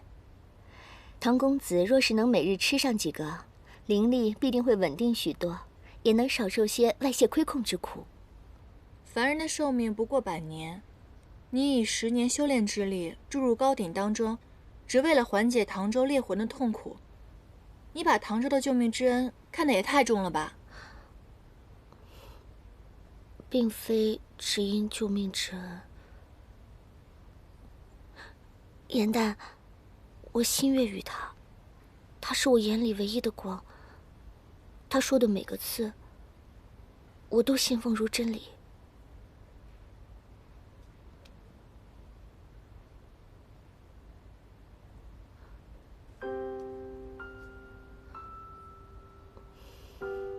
你为何这副样子？难道你也心悦于他？怎么可能？我连7情6欲到底是什么，都还不太清楚呢。可是你们2个不是才刚刚认识的吗？我不是说过，我能看见人的过往当下吗？以前我们在天界为仙时，我与他厮守了一世。这是生生世世注定的缘分。难道爱真的是命中注定的吗？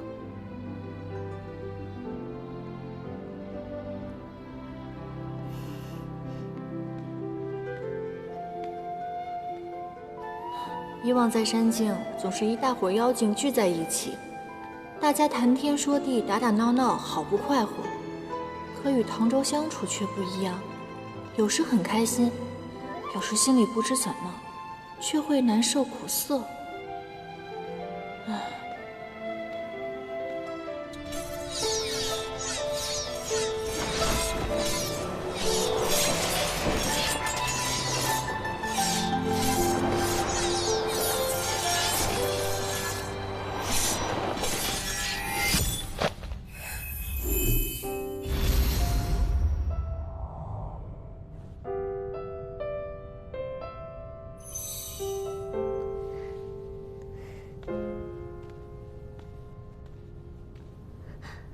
有劳。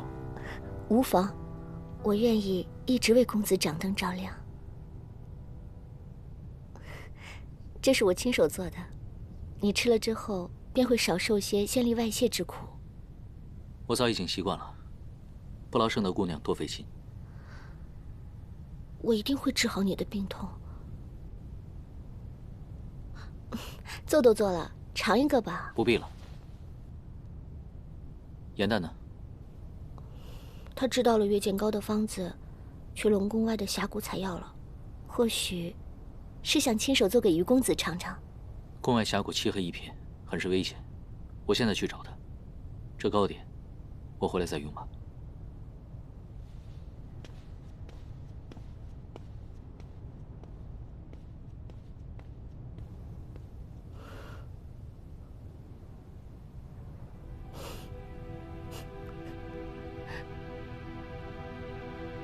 为何现在亦是如此？只要有他在，哪怕我倾尽全力，你也不曾多看我一眼。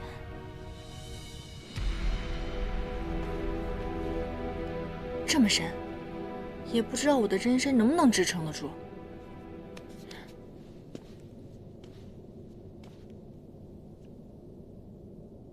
颜淡，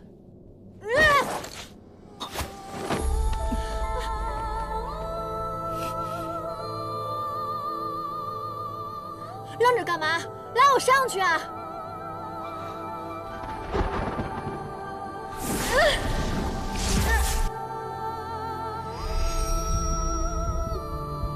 为何我的心这么痛？唐舟，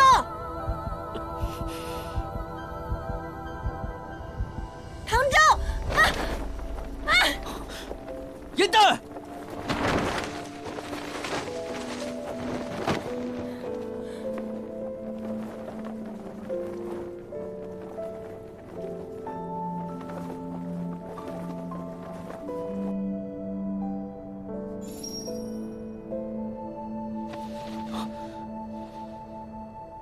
你这小人！我刚刚在上面明明挺好的，你非要喊我不说，还故意松手，安的什么心啊？我并非有意松手。刚刚那个场景，我梦到过很多次。怎么可能啊？你一个捉妖师，怎么可能会梦到我一个莲花精呢？自恋什么呢？不是你，我也不知道他是谁，或许是我从前的孽债吧。这太多次了，我眼看着他伤心欲绝地跳下桥，却始终看不清他的面容。可能是你喜欢的女子吧，我经常在画本看到，说是以前亏欠的情缘，如今便要再续，口口声声说要摒弃情爱，结果呢，你却念念不忘。看来这个凌霄派的掌门你是做不成了。或许你梦中出现的那个女子是圣德？不可能！怎么不可能？圣德曾经说过，他跟你厮守了一生呢。我自己的心，我自己最清楚。你要裁好了没？裁好了我们就上去。这水母散落的光绪便是药引，只可惜招也太少了。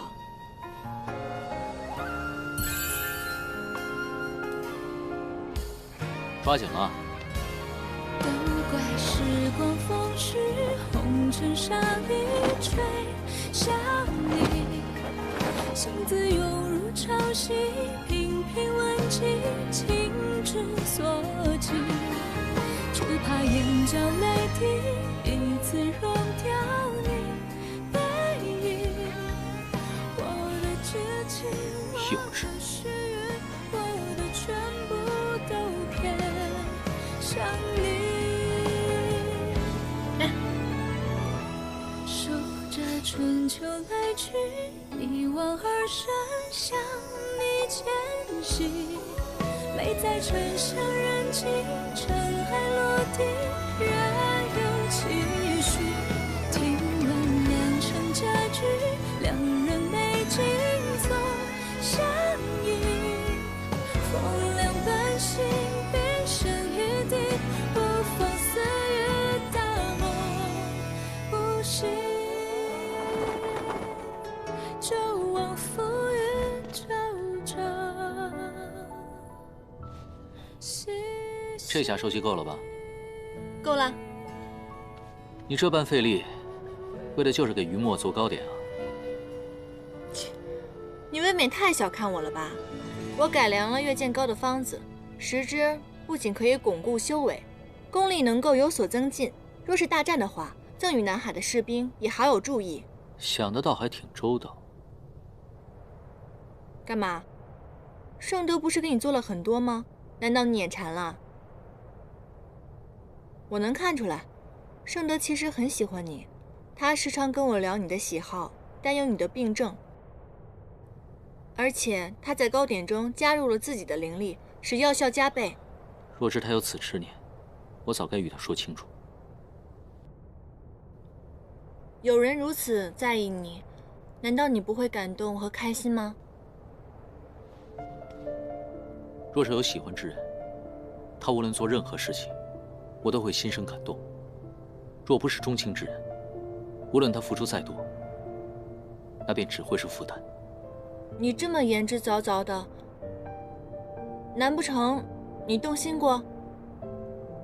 喜欢一个人是什么样的感觉？是甜的还是苦的？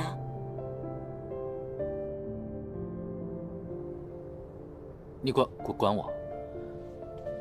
无论是苦是甜，我这修炼之人是无缘体会了。切，我才懒得管你呢。我去练剑了。啊，对了，你要再乱跑的话，再有下次，你就乖乖的进玉葫芦里。这小人，平日里口口声声的说不染红尘一念，被我揭开真面目，便要翻脸不认账。小人。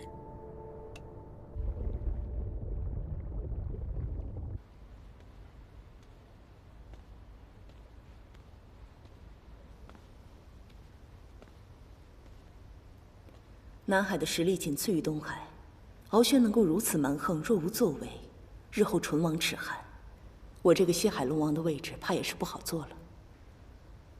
不过，有9旗的后人率军，此事可成。啊，这么说，您便是答应了。那现在围于北海了。北海墨龙族子嗣单薄，前些年病逝后便再无新主了，皆是一些弱小之族推选了个领袖出来。若要调兵，必经北海，需要他们的应承才行。这位新推选出来的北海领袖，常年都在天界任职，甚少回来，且脾性怪异，对名利兵士皆不感兴趣。此战迫在眉睫，这该如何是好？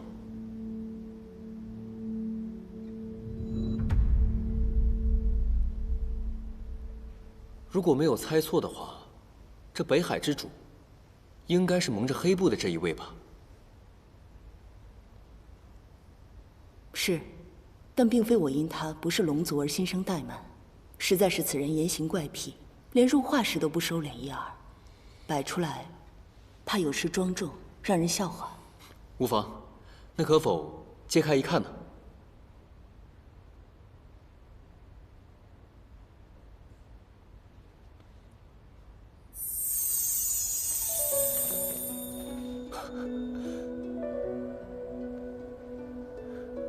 贤侄，你这是？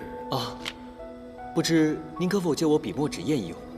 如若收到我的亲笔信，此人定会前来相助。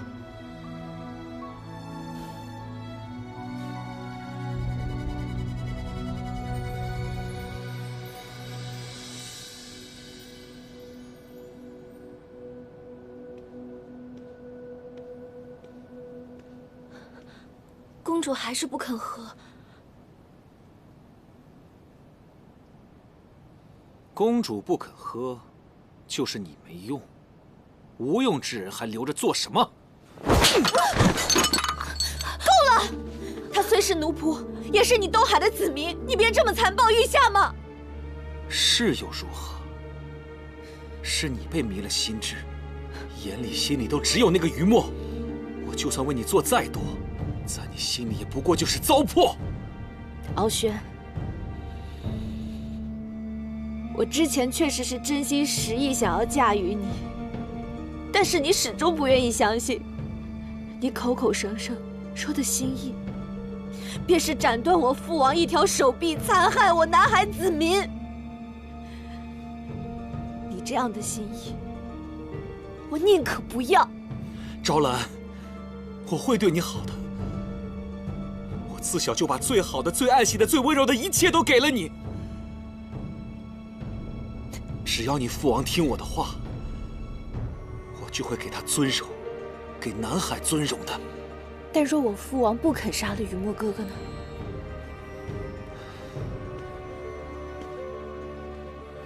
雨墨不过是个罪族孽子，昭衍犯不上为他牺牲全族。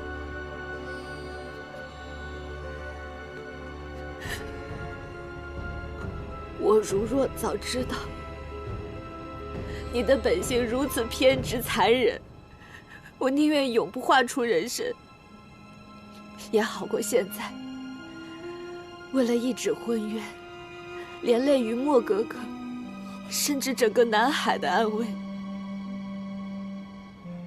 敖轩，我拦不住你，但如若你再伤害我所爱之人一根毫发，我便立刻自尽。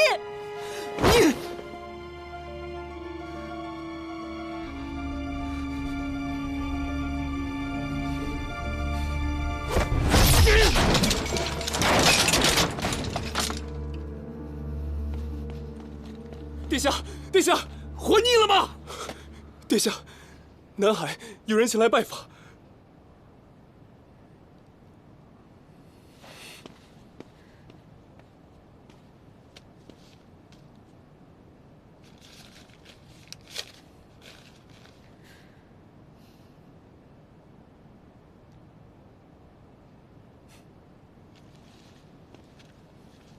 昭兰，你注定是我的王妃，东海的王后。你的生死由不得你做主，但南海的生死全在你的一念之间。我就算留不住你的心，我也不会让你离开东海半步。别把我逼到那一步。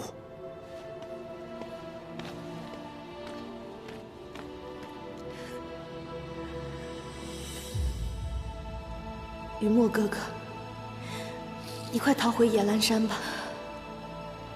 唯有你平安，我才有勇气面对这一切。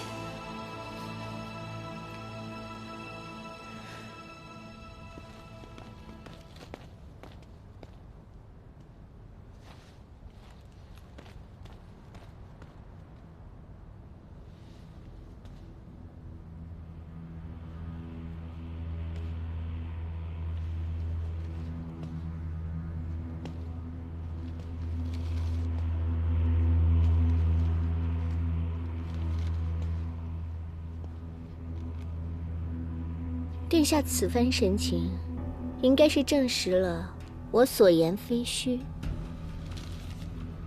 难怪当日碎魂钩伤不了他，招揽竟以逆鳞相赠。若不杀了他，我怎么忍得了这份屈辱？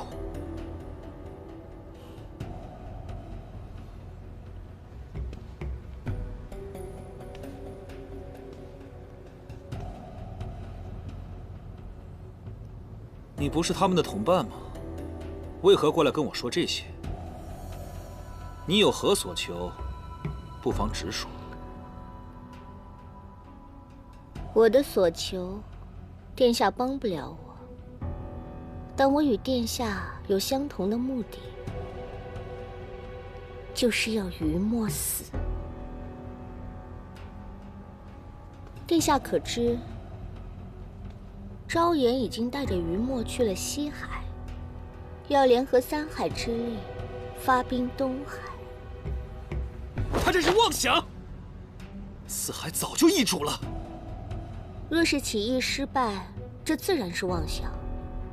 可殿下的碎魂钩已经伤不了于墨分毫。九岐天生强悍，又在水族中素有威名。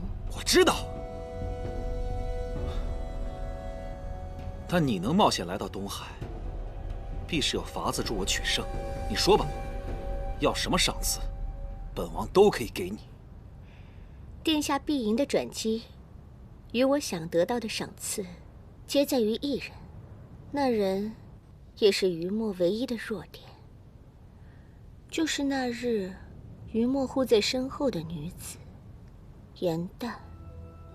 殿下只要拿下她，纵使于墨有千军万马，他也会甘愿认输赴死。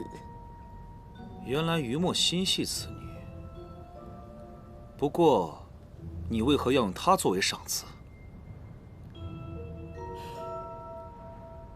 世事弄人，我钟情之人，为此女所夺，可偏偏此女能救我心爱之人的性命。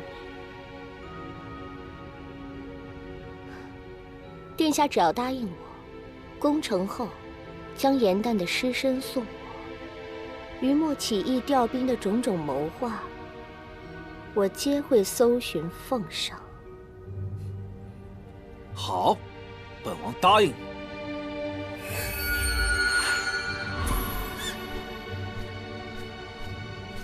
这是本王的家传灵兽无影兽，有任何风吹草动，你都可以用它传音传影于我，避免东南海之间往来繁复，惹人生疑。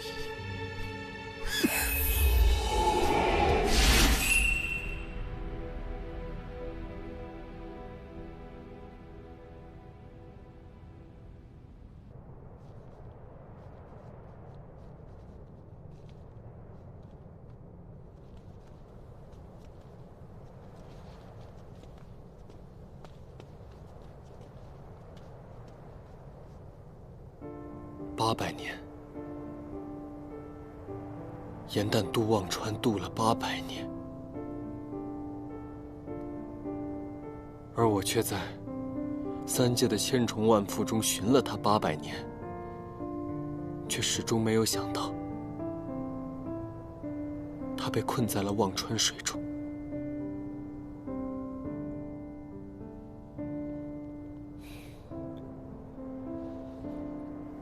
你也别太过自责。清起元灭，终有定数。还好，应元帝君及时。我不想听他们两个之间的事情。无论他做些什么，都无法弥补严旦心中的疮痕。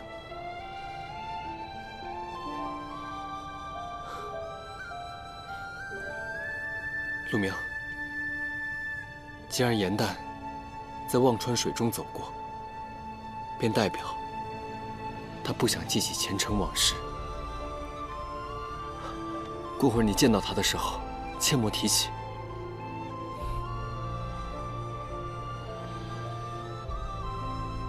现如今，他每日逍遥自在，日行一善。我希望往后的日子，他能始终如此。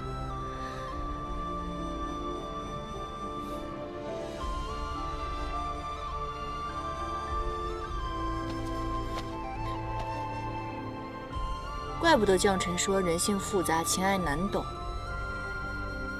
这唐周和盛德口中的喜欢，意义截然不同。或许情对于每个人来说都是不一样的吧。唉，我这红尘路上记的都是别人的情爱与故事，我自己的呢？严旦，云墨，你回来啦！严旦，我好想你啊！哎，别激动。这位仁兄，你谁啊？他谁啊？啊，你不是喜欢找靠山吗？我特意给你带过来一个特别厉害的靠山，他是北海龙王，又是鲛人族的族长，陆明。神仙啊？不是，你这有什么话好好说，你哭什么呀？这位神仙，你是怎么知道我叫严旦的？那个，我看过你写的《梨园会》，当真是妙笔生花，曲折动人，甚是仰慕喜爱。今日终于如愿相见了。梨园会，我几十年前写的，没想到都传到神仙的耳朵里了，我好厉害！哎，是这样的，我最近一直在游历凡间，收集了更多的素材，我下部著作一定比梨园会写得更好，记得多多关注啊，也帮我跟天上的神仙好好做做宣传。好，到时候上演我一定来看。对了，我此次下凡还给你准备了些礼物。哎，这神仙第一次见面就送我礼物，多不好意思啊！是什么呀？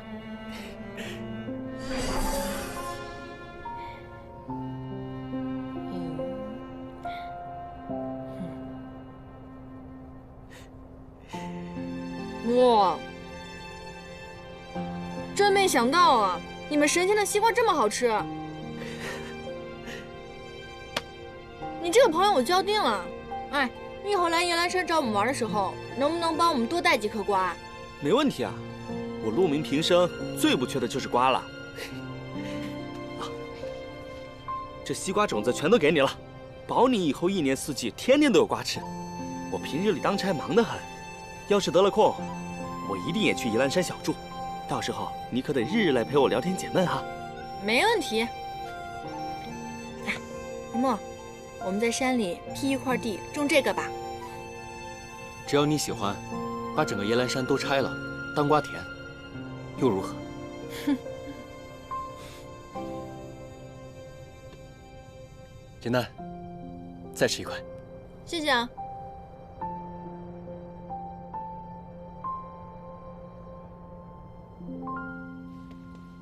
也就是说，如果你杀了敖轩的话，你不仅是万妖之王，还能够成为四海之主了。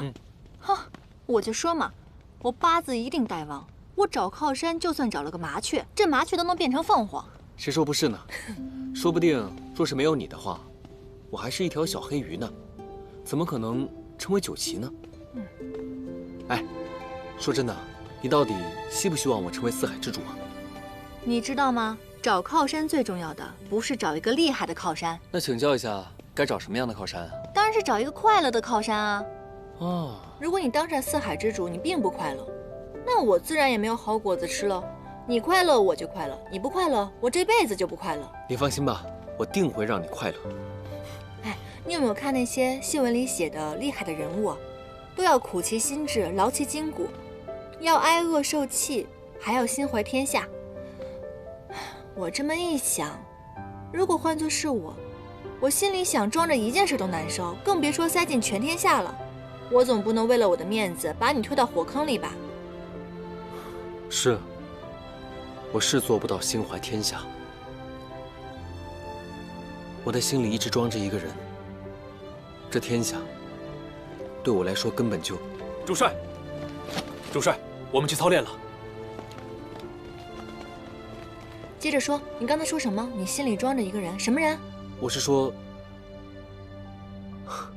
只要连青在我身侧，三界四海又有什么稀罕呢？我信你才怪呢！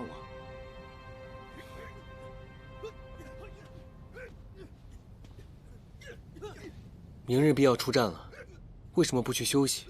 怎么还苦练了起来？我知道，啊，是为了招兰公主。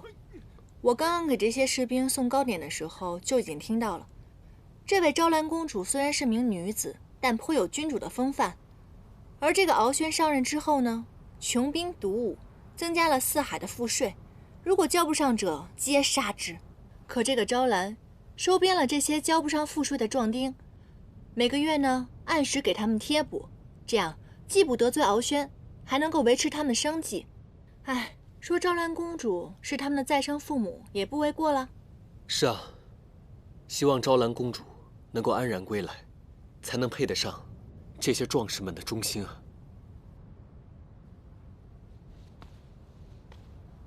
若是三海联军攻入东海的话，也不知道这些将士们能不能活着回来见他们的公主。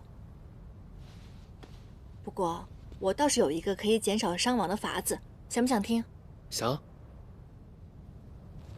东西两营的士兵怎么样了？正在安置，还有新入伍的士兵队5000人，是否也算进去？军队集结的仓促，现在只有5万人。西海、北海也在筹备援军。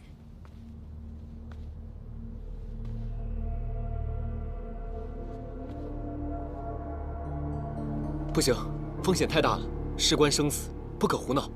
此法风险虽大，但若是一旦成功，便会有将近10万水族战士窒息干戈。我妖法虽然没有那么高超，但是保护自己肯定没问题的，相信我。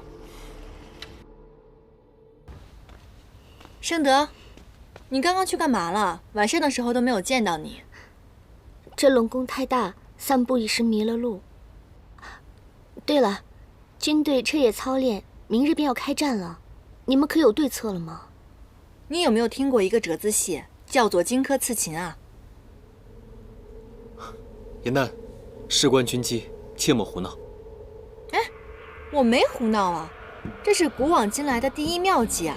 这样，我演樊无期，你演荆轲，凭借咱俩的智慧，一定能把那敖轩打得稀巴烂。昔年荆轲借献樊无期人头行刺秦王，若非荆轲一时慌乱3次而不中，历史怕是早已改写。莫不是严旦妹妹想要效仿？正是。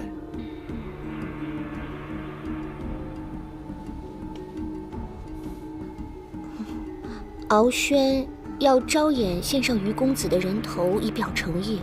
我知道腰有缩身术，索取身子放入河中并不难，但似乎并没有变脸易容之术，这可如何假扮呢？这就简单了。于墨呢，只需要扮成龙宫侍卫的样子，把面具一戴，谁认识他？而我扮成于墨，只需要多多的头发，让头发遮住脸。哼，等敖轩到手打开箱子，我就喷他一脸石灰。我厉害吧？是啊，真厉害。不要用这副敷衍的眼神看着我，好不好？哎呀，于墨，拜托了，我们离开山境这么久了，好久都没有拍过戏了，你就让我试一次吧，好不好？而且你只需要负责递装人头的那个箱子就可以了。我敢保证，这8成这箱子还没有打开之前，你就已经一剑把他毙命。你就到时候把我随便往地下一放就可以了。好，我就按照你说的做，随便把你扔在地上，摔破相了我也不用管，反正这个世间绝无第二颗眼碧丹。对我来说，容貌并不是最重要的，重要的是智慧，懂吗？确实。于公子与颜淡妹妹的感情真好，于公子担心颜淡，不忍将她拉入危险之中。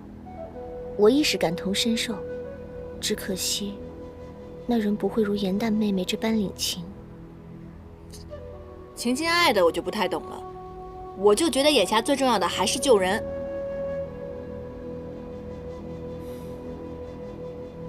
于公子，我知道你对我心有芥蒂，可是我仍想恳求你，婚宴之战，能否别将唐公子拉入战局？他与我有救命之恩，我不忍看他冒着罹难失败的风险陷入险境。我愿意带他前去，赴汤蹈火，以成全他的相助之心。雨墨，龙王好像也说过，不想让唐州牵扯到此事。要不这样吧，这次就别带他玩了。等我们戏演完以后，就跟他分享胜利的果实，也算是便宜他了。你觉得呢？你回来了，怎么样？三海君主以我为主帅，打算大婚之际，一举推翻敖轩政权。要是在他们的地盘动手的话，会十分危险。我和你们一起去。不必，你的身份如此尊贵，若被人发现，恐有不测。你放心吧，西海跟北海均答应我出战，我认为得胜十有八九，所以你们三个在此地等我便好。不是不相信你的能力，还是小心谨慎。哎呀，好了，唠唠叨叨，唠唠叨叨，唠唠叨叨的，当英雄当习惯了，我们都保你肯定没事了。你明天就当英雄背后的女厨娘，烧几个好菜，等着给于墨庆功好了。你才是美厨娘呢。战场多变，有什么危险的话，立马通知我。放心吧。纵然你此生仍不会爱我，只要你吃了邯郸之心，平安康健，我守着你过完此生也是好的。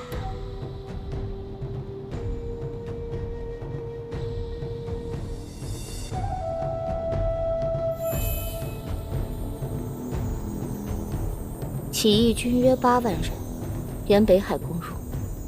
颜淡、于墨欲效仿荆轲刺秦，以颜淡头颅装入木箱，假作于墨已死，趁你松懈之机行以刺杀。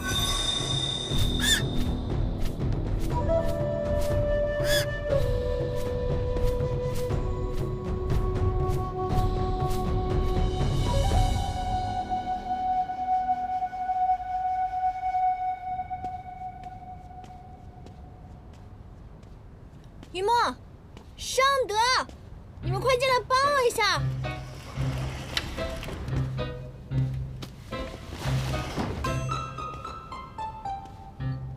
啊！有人吗？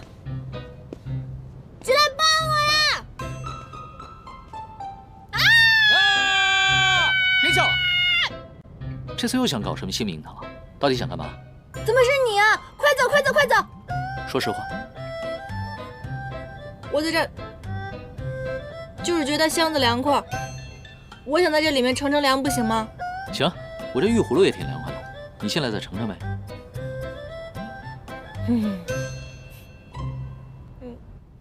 东海父子，残暴不忍久矣。本王顾念东海旧义，苦苦忍耐，然而敖轩竟私自带兵闯入我南海龙宫，斩我将士，夺我女儿，斩我一臂。仁慈之心，竟使得四海鸡眼生祸。本王再无可忍耐，信天不亡我南海，救其遗孤，重现于世。大婚喜宴，击杀敖轩，三海联合起义军攻入东海，重塑四海龙尊之位。按照往日惯例，入宴人数不得过千，所以招衍殿下精选尔等精兵强将，随我共同前往，以制香为号，控制殿内。若能顺利击杀敖轩，此战不战已胜，日后四海安危，今日尽交付于诸位之手。誓战翱翔，誓战翱翔，誓战翱翔，誓战翱翔，誓战翱翔。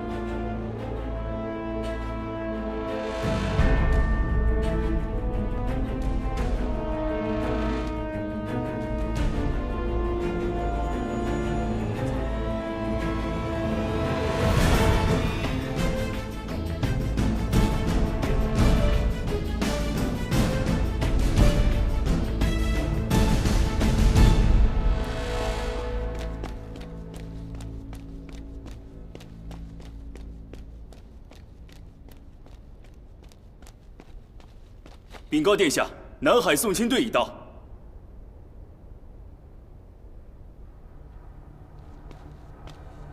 殿下，殿内所有将士已准备就绪。去将本王的王妃请来。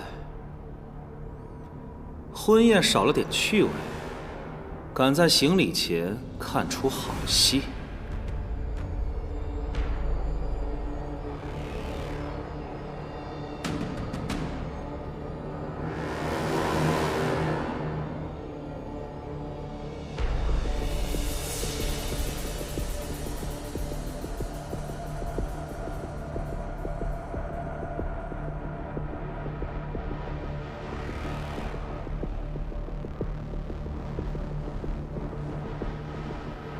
赵兰公主，南海龙王亲来庆贺，殿下请您移步正殿。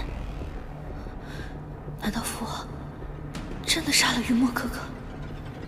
赵兰公主，若是婚服繁琐不便，奴婢可进来伺候。殿下这……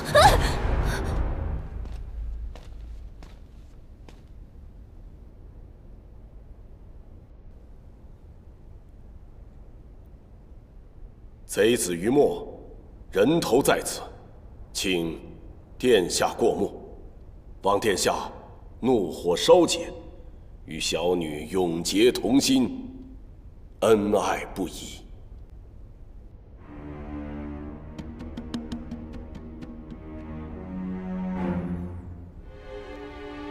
呈上来吧。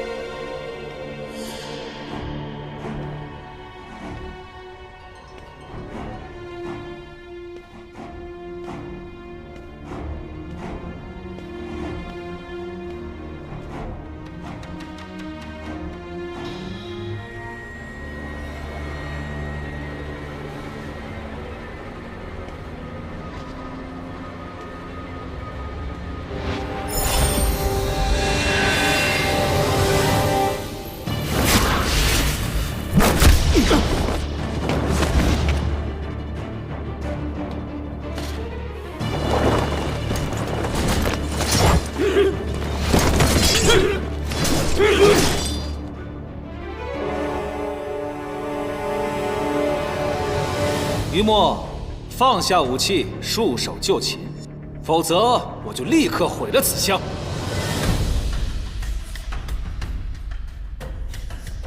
这箱子里的东西，你若喜欢，便拿去吧。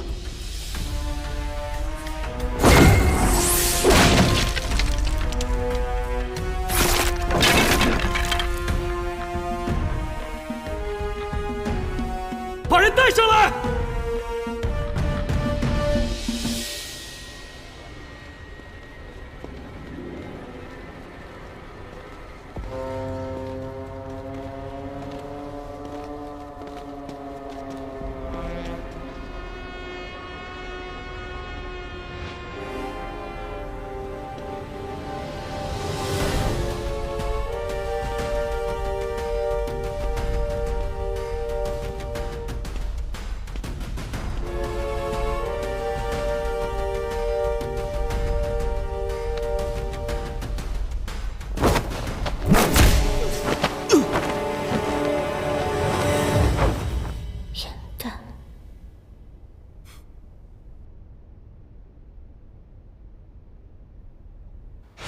你也太纵着他了吧！刀剑无眼，若是有什么意外的话，他哪里是敖轩的对手？这计策风险如此之大，你们居然还瞒着我！哎呀，你又不是不知道他是什么样的性格，你若不依他，说不定突然之间溜到婚宴现场，搞出什么自由发挥，那不是更危险？无论如何，这人头放在木箱里不行。好吧，好吧，荆轲刺秦不演也行，那就换一出，狸猫换太子如何？昭兰公主，我是云梦的朋友颜淡，快把衣服脱了。昭兰呢？把昭兰给我交出来，不然我现在就杀了你！真是癞蛤蟆想吃天鹅肉啊！公主已经让人送回南海了，她如今已经是我们野兰山山主夫人了。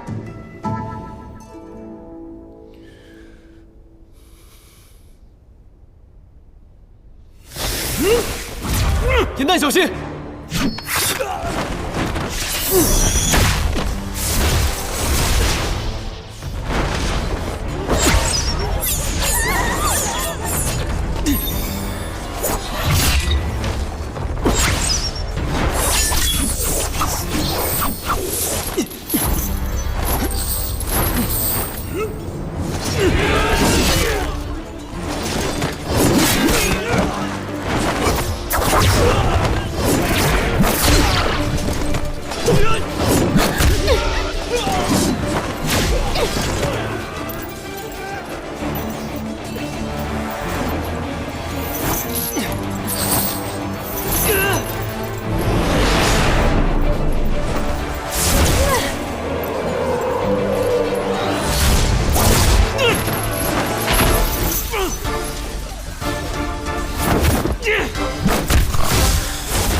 敖轩，你暴力自摧，欺压四海百姓，我本不愿伤你。你若让出王位，我绝不会杀你，也会善待你的手下。敖轩，收手吧。昔日不过是我池中陪衬的臭鱼烂虾，今朝竟敢觊觎尊位，游说三海谋逆，要我认输？你做梦！圣德。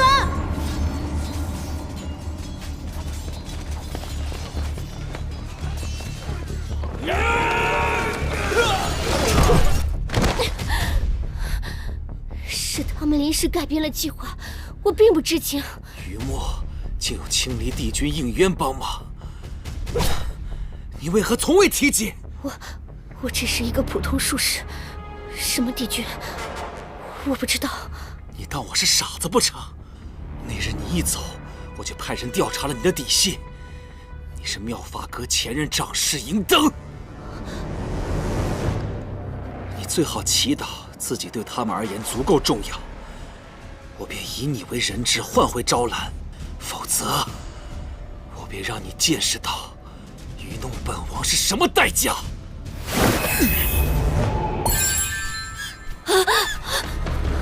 你要做什么？帝尊，天界曾通报应渊帝君罹难失败而亡，可本王发现他有意假死，在此隐姓埋名。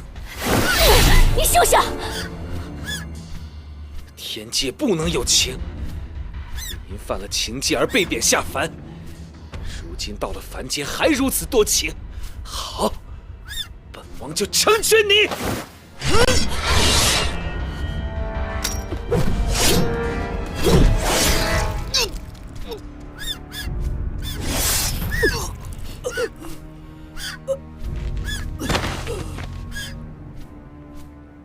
我上世欺凌时，便为帝君照明驱暗，相守万年。我自当忠心于他，护他周全，在天间如是，在凡间更是如此。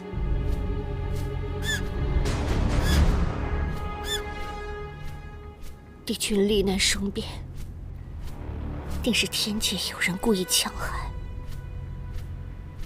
帝君还活着的消息，绝对不能透露。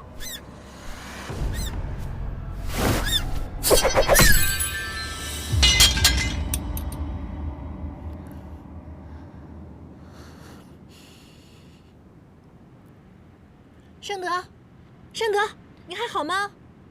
你在哪儿啊，圣德？圣德，圣德，你没事吧？没事吧？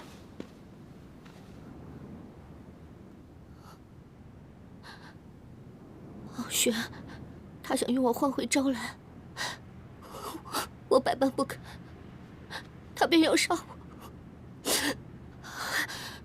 抵挡之前，我想到唐公子刚消了他的逆鳞，我就趁他不备，用碎魂功杀了他。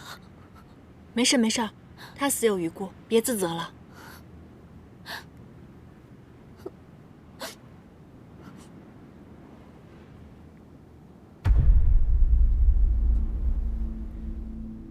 这灵兽也是被碎魂钩所伤。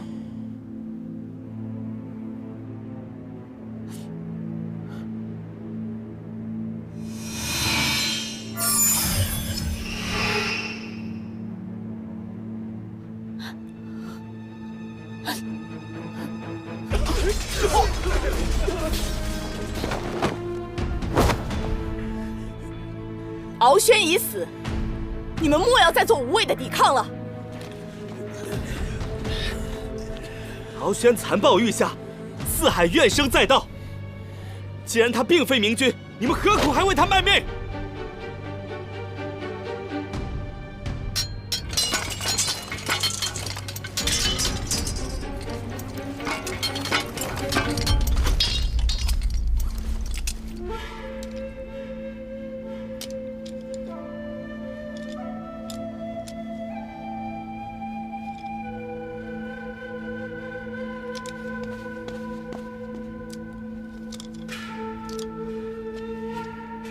四海龙尊的位置本就属于你，你本是先祖，现在落山为妖，就无不甘吗？我堂堂正正为妖的这些年，是我自出生以来最快乐的一段日子。若能一生如此，让我付出任何代价，我都心甘情愿。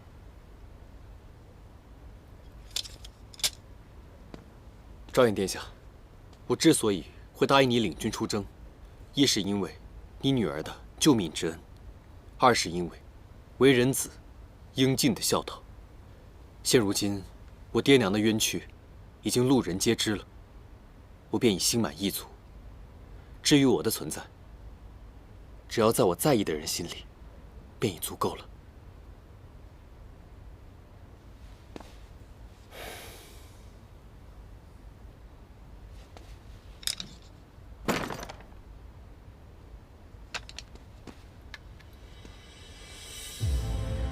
这戒指与敖轩有何关系？是白龙族的家传灵兽，这无影兽有传音报信之能，敖轩与其父各有一只。这只属于老龙尊敖齐。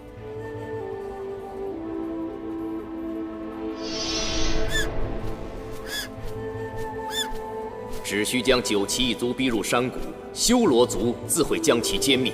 九岐全军覆没，你白龙族便理所应当成为水族之尊。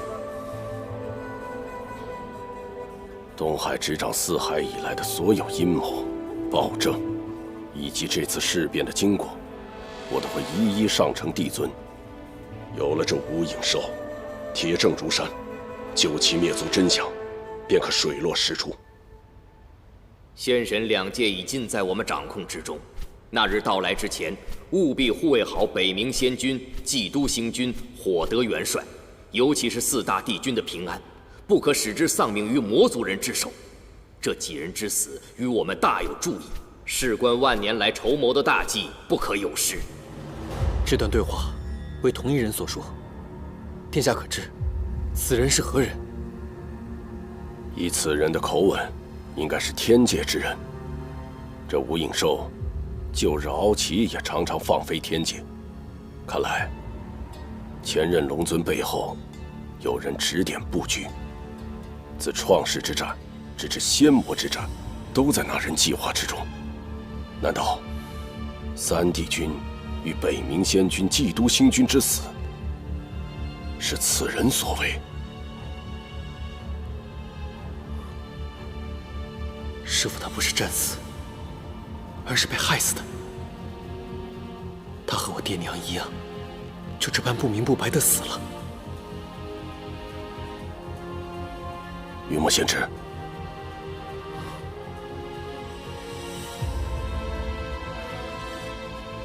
北冥仙君，如果不是因为他的话，我早已经死于万年前那场阴谋之中。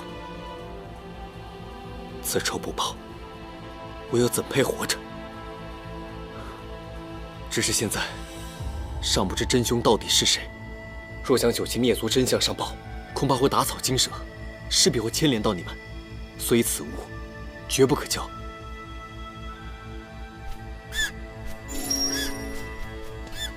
贤侄不用追了。无影兽有寻主之心，若救主丧命，便会追本溯源，寻到上一次与他传音之人。贤侄若想找到此人，唯有将其放飞，只是无影兽不留痕迹。若找不着真凶，这证据可就没了。但凡他还活着，无论他在九重天，还是叶忘川，我都会把他抓到。只有亲手杀了他，方可解我心头之恨。你与唐公子情谊深厚，他也是身经此两战的幸存之将。有朝一日归位回天，定会助你查明真相，手刃真凶的。正如无影兽所说，昔年唐公子险遭此人杀害，此番他下凡历难，毕竟困难重重，我担心他会有危险。二位公子相助我南海渡此劫难，我无以为报。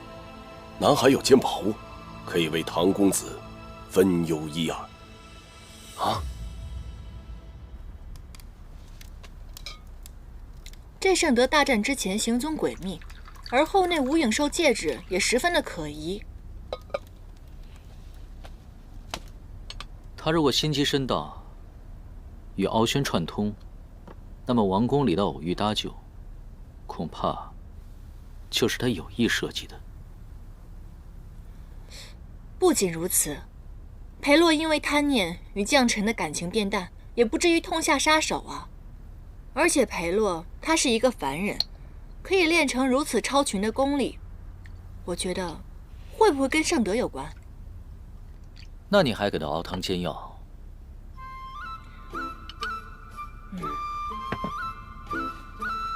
我只是怀疑，没有实证。不过，就算他有万千狡饰，有一点我肯定没有观察错，那就是他对你的情感，不然怎么可能放下王权富贵，而且有意让你避开战局呢？哦，那你的意思是？没错，这碗药你给他送去，顺便略施美男计，套点话出来呗。演戏可是你的擅长，这事儿就交给你了。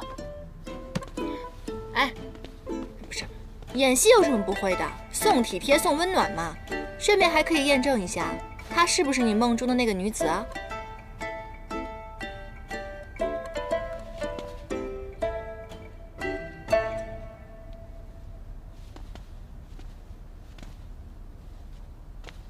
你干嘛？干嘛？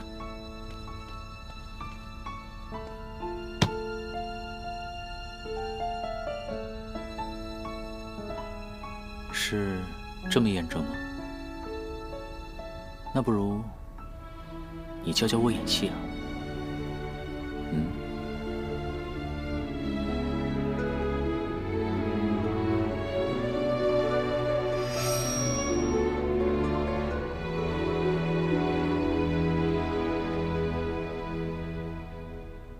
啊！你有病啊！哎，开个玩笑嘛。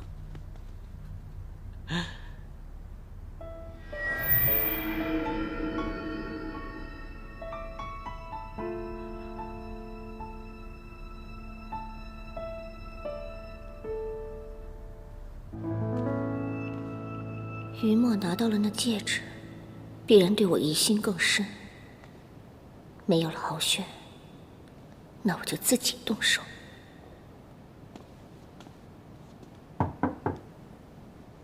圣德姑娘，严旦姑娘给你调配了安神汤，我放你门口了。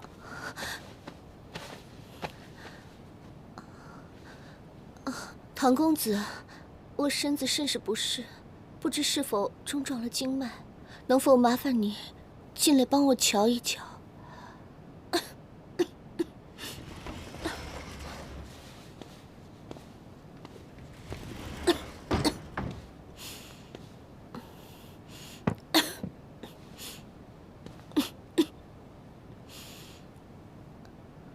你这几日并未用过术法，应该不是气脉相冲之症。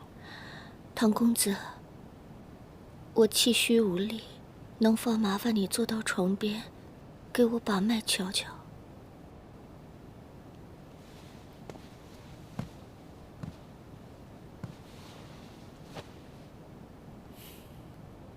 公子，可否坐得再近一些？男女有别，把手腕伸出来即可。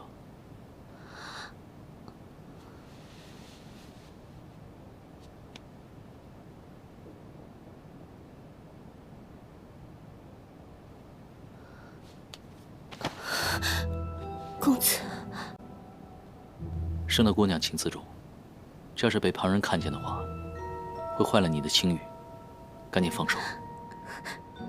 这深海龙宫极是潮热，我被这水气浸染，体内极寒，痛苦不已。圣德姑娘，请放手。圣德真的好冷，求公子给圣德暖暖。凌霄派向来救助众生，我亦是众生之一。难道唐公子要见死不救吗？你真的要我救你吗？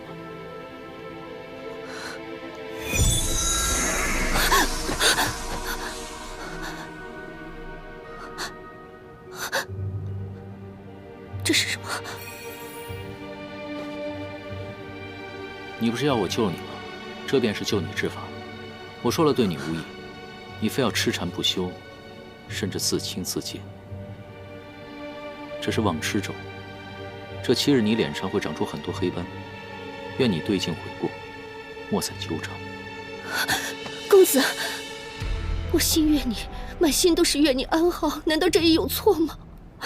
我为了救你，10年功力注入月剑膏，而你甚至连碰都没有碰一下。为了不让敖轩向天界告罪于你，我险些被他杀死。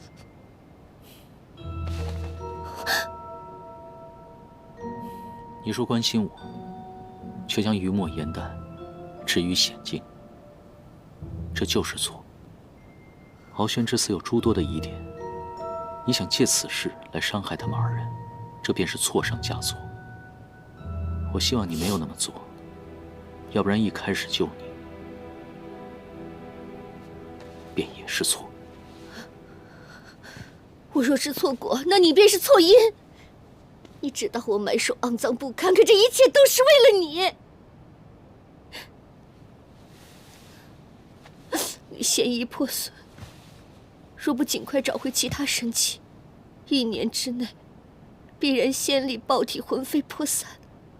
这世间唯有一人知道医治之法，那便是我。亦唯有一人可以以命为药，那便是严旦。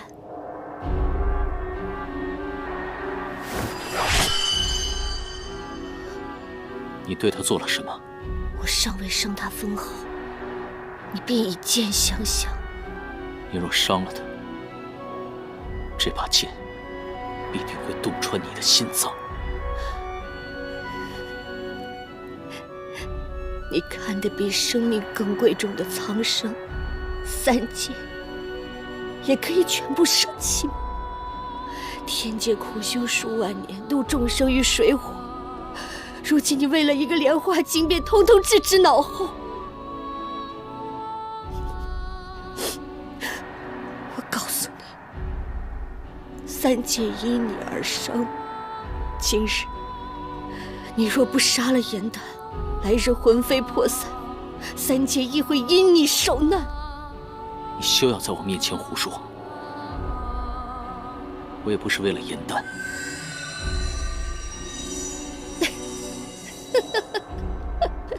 你口口声声身负大义，不近女色，不过就是在自欺欺人罢了。你心中已经有了颜丹，是不是？是与不是，都与你无关。邪魔歪道，才会以命为要。你休要再骗我。若是你敢在于墨和颜丹面前胡说八道的话，我绝不饶你。我会如约送你回师门。你最好不要骗我。若回师门之后发现你言行不一，我这把剑除了杀妖之外，也能杀尽恶人。你要杀我？若你该死的话，我不会放过你。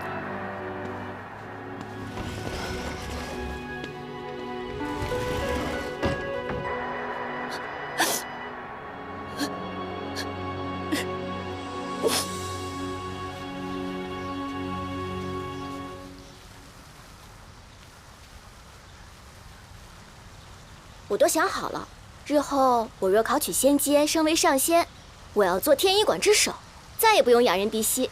美的你！哎，樱桃，你呢？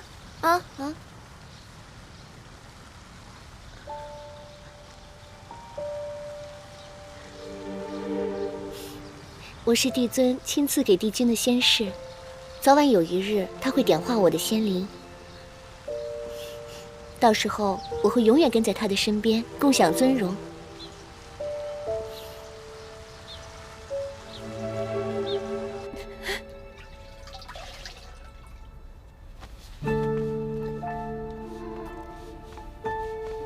你怎么干活的？啊？让你擦个香炉，擦个地板，你弄了半天，啊？快点！你皮痒了是不是？我可告诉你。今日安都王可要来此学术修炼，你若是给耽误了，这鹤心门可再容你不得。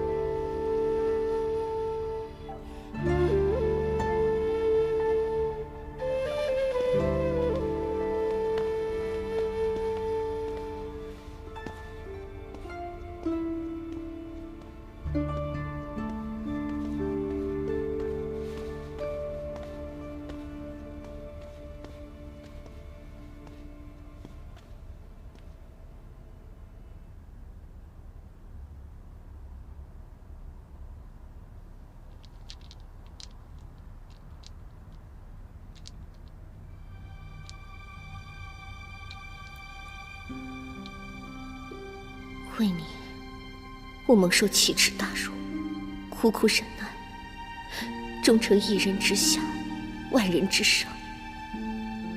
我只有一个期望，就是与下凡历难的你重逢。王宫相遇的那刻，我多么欢喜！我为你筹谋、思虑，换来的却是你以剑相指，以命胁迫。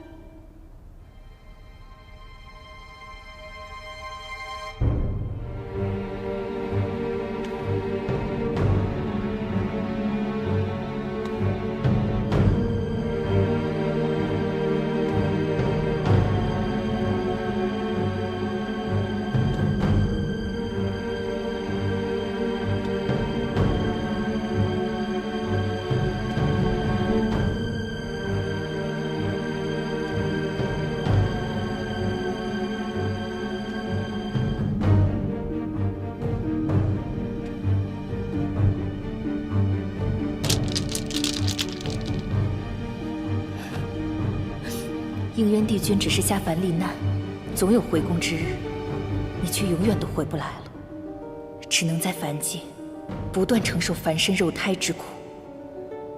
敢问向来自命不凡的银灯仙子，这是不是比死还痛苦？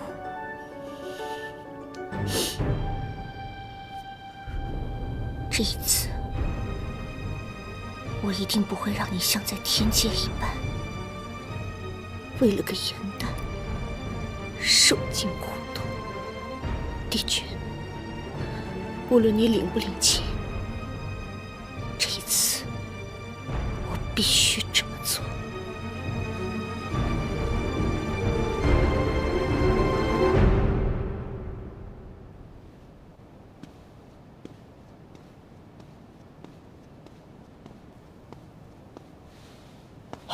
尊驾，尊驾，殿下，尊驾救我南海于水火，此恩无以为报。南海物理贫乏，没什么拿得出手的妙策法器。此珠灿若星辰，乃我南海至宝，望尊驾笑纳。此事多亏了于墨筹谋，才击败了敖轩。唐州不敢居功，此物如此贵重，还请殿下收回。殿下，唐某确实有事想请教一下。啊，尊驾请讲，老夫必当知无不言。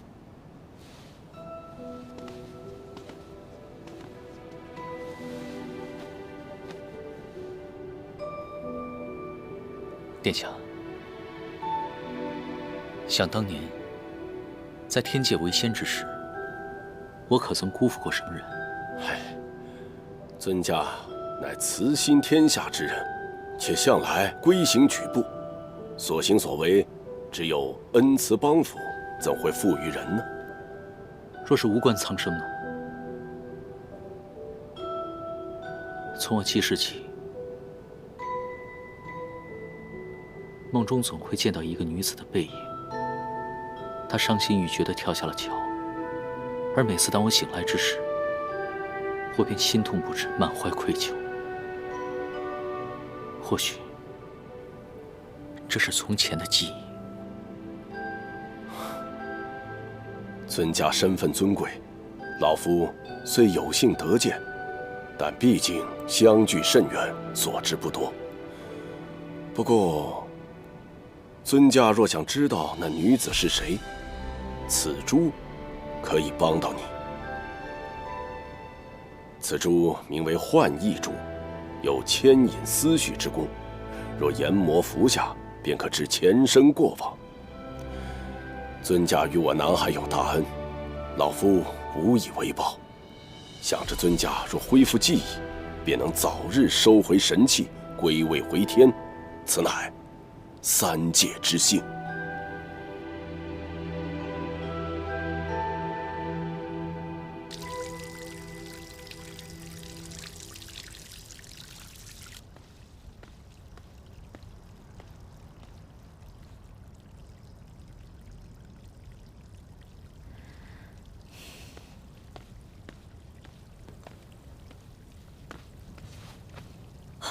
昭兰公主，叫我姐姐就好。你今天怎么没有去练习功法，一个人躲在这儿闷闷不乐的？今日学的是修炼功法的课，我修炼极差，被同伴们耻笑。他们说四海之间就要打仗了，若不会功法，日后东海可能就要没了。昭兰姐姐，东海真的会生灵涂炭吗？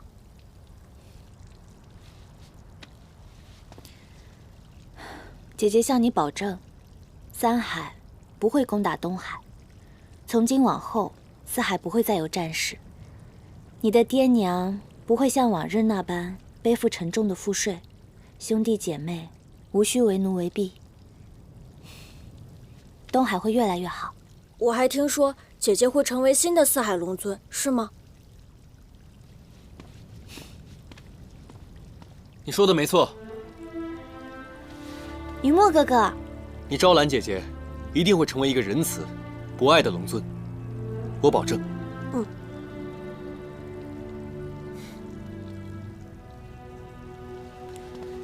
尊位空悬，威稳四海民心，父王他们都希望我来继承此位。可是，我从未学过为君之道，功法和修为也不算卓绝，所以我非常担心。你无需担心，为君者不需法力高超，那是将才之道；亦不需精通谋略，那是谋士之责。你身上有一个最好的品质，就是善良慈爱，这是作为君主最需要的品质。可是我觉得，你比我更适合。你错了，有一点，我远不如你。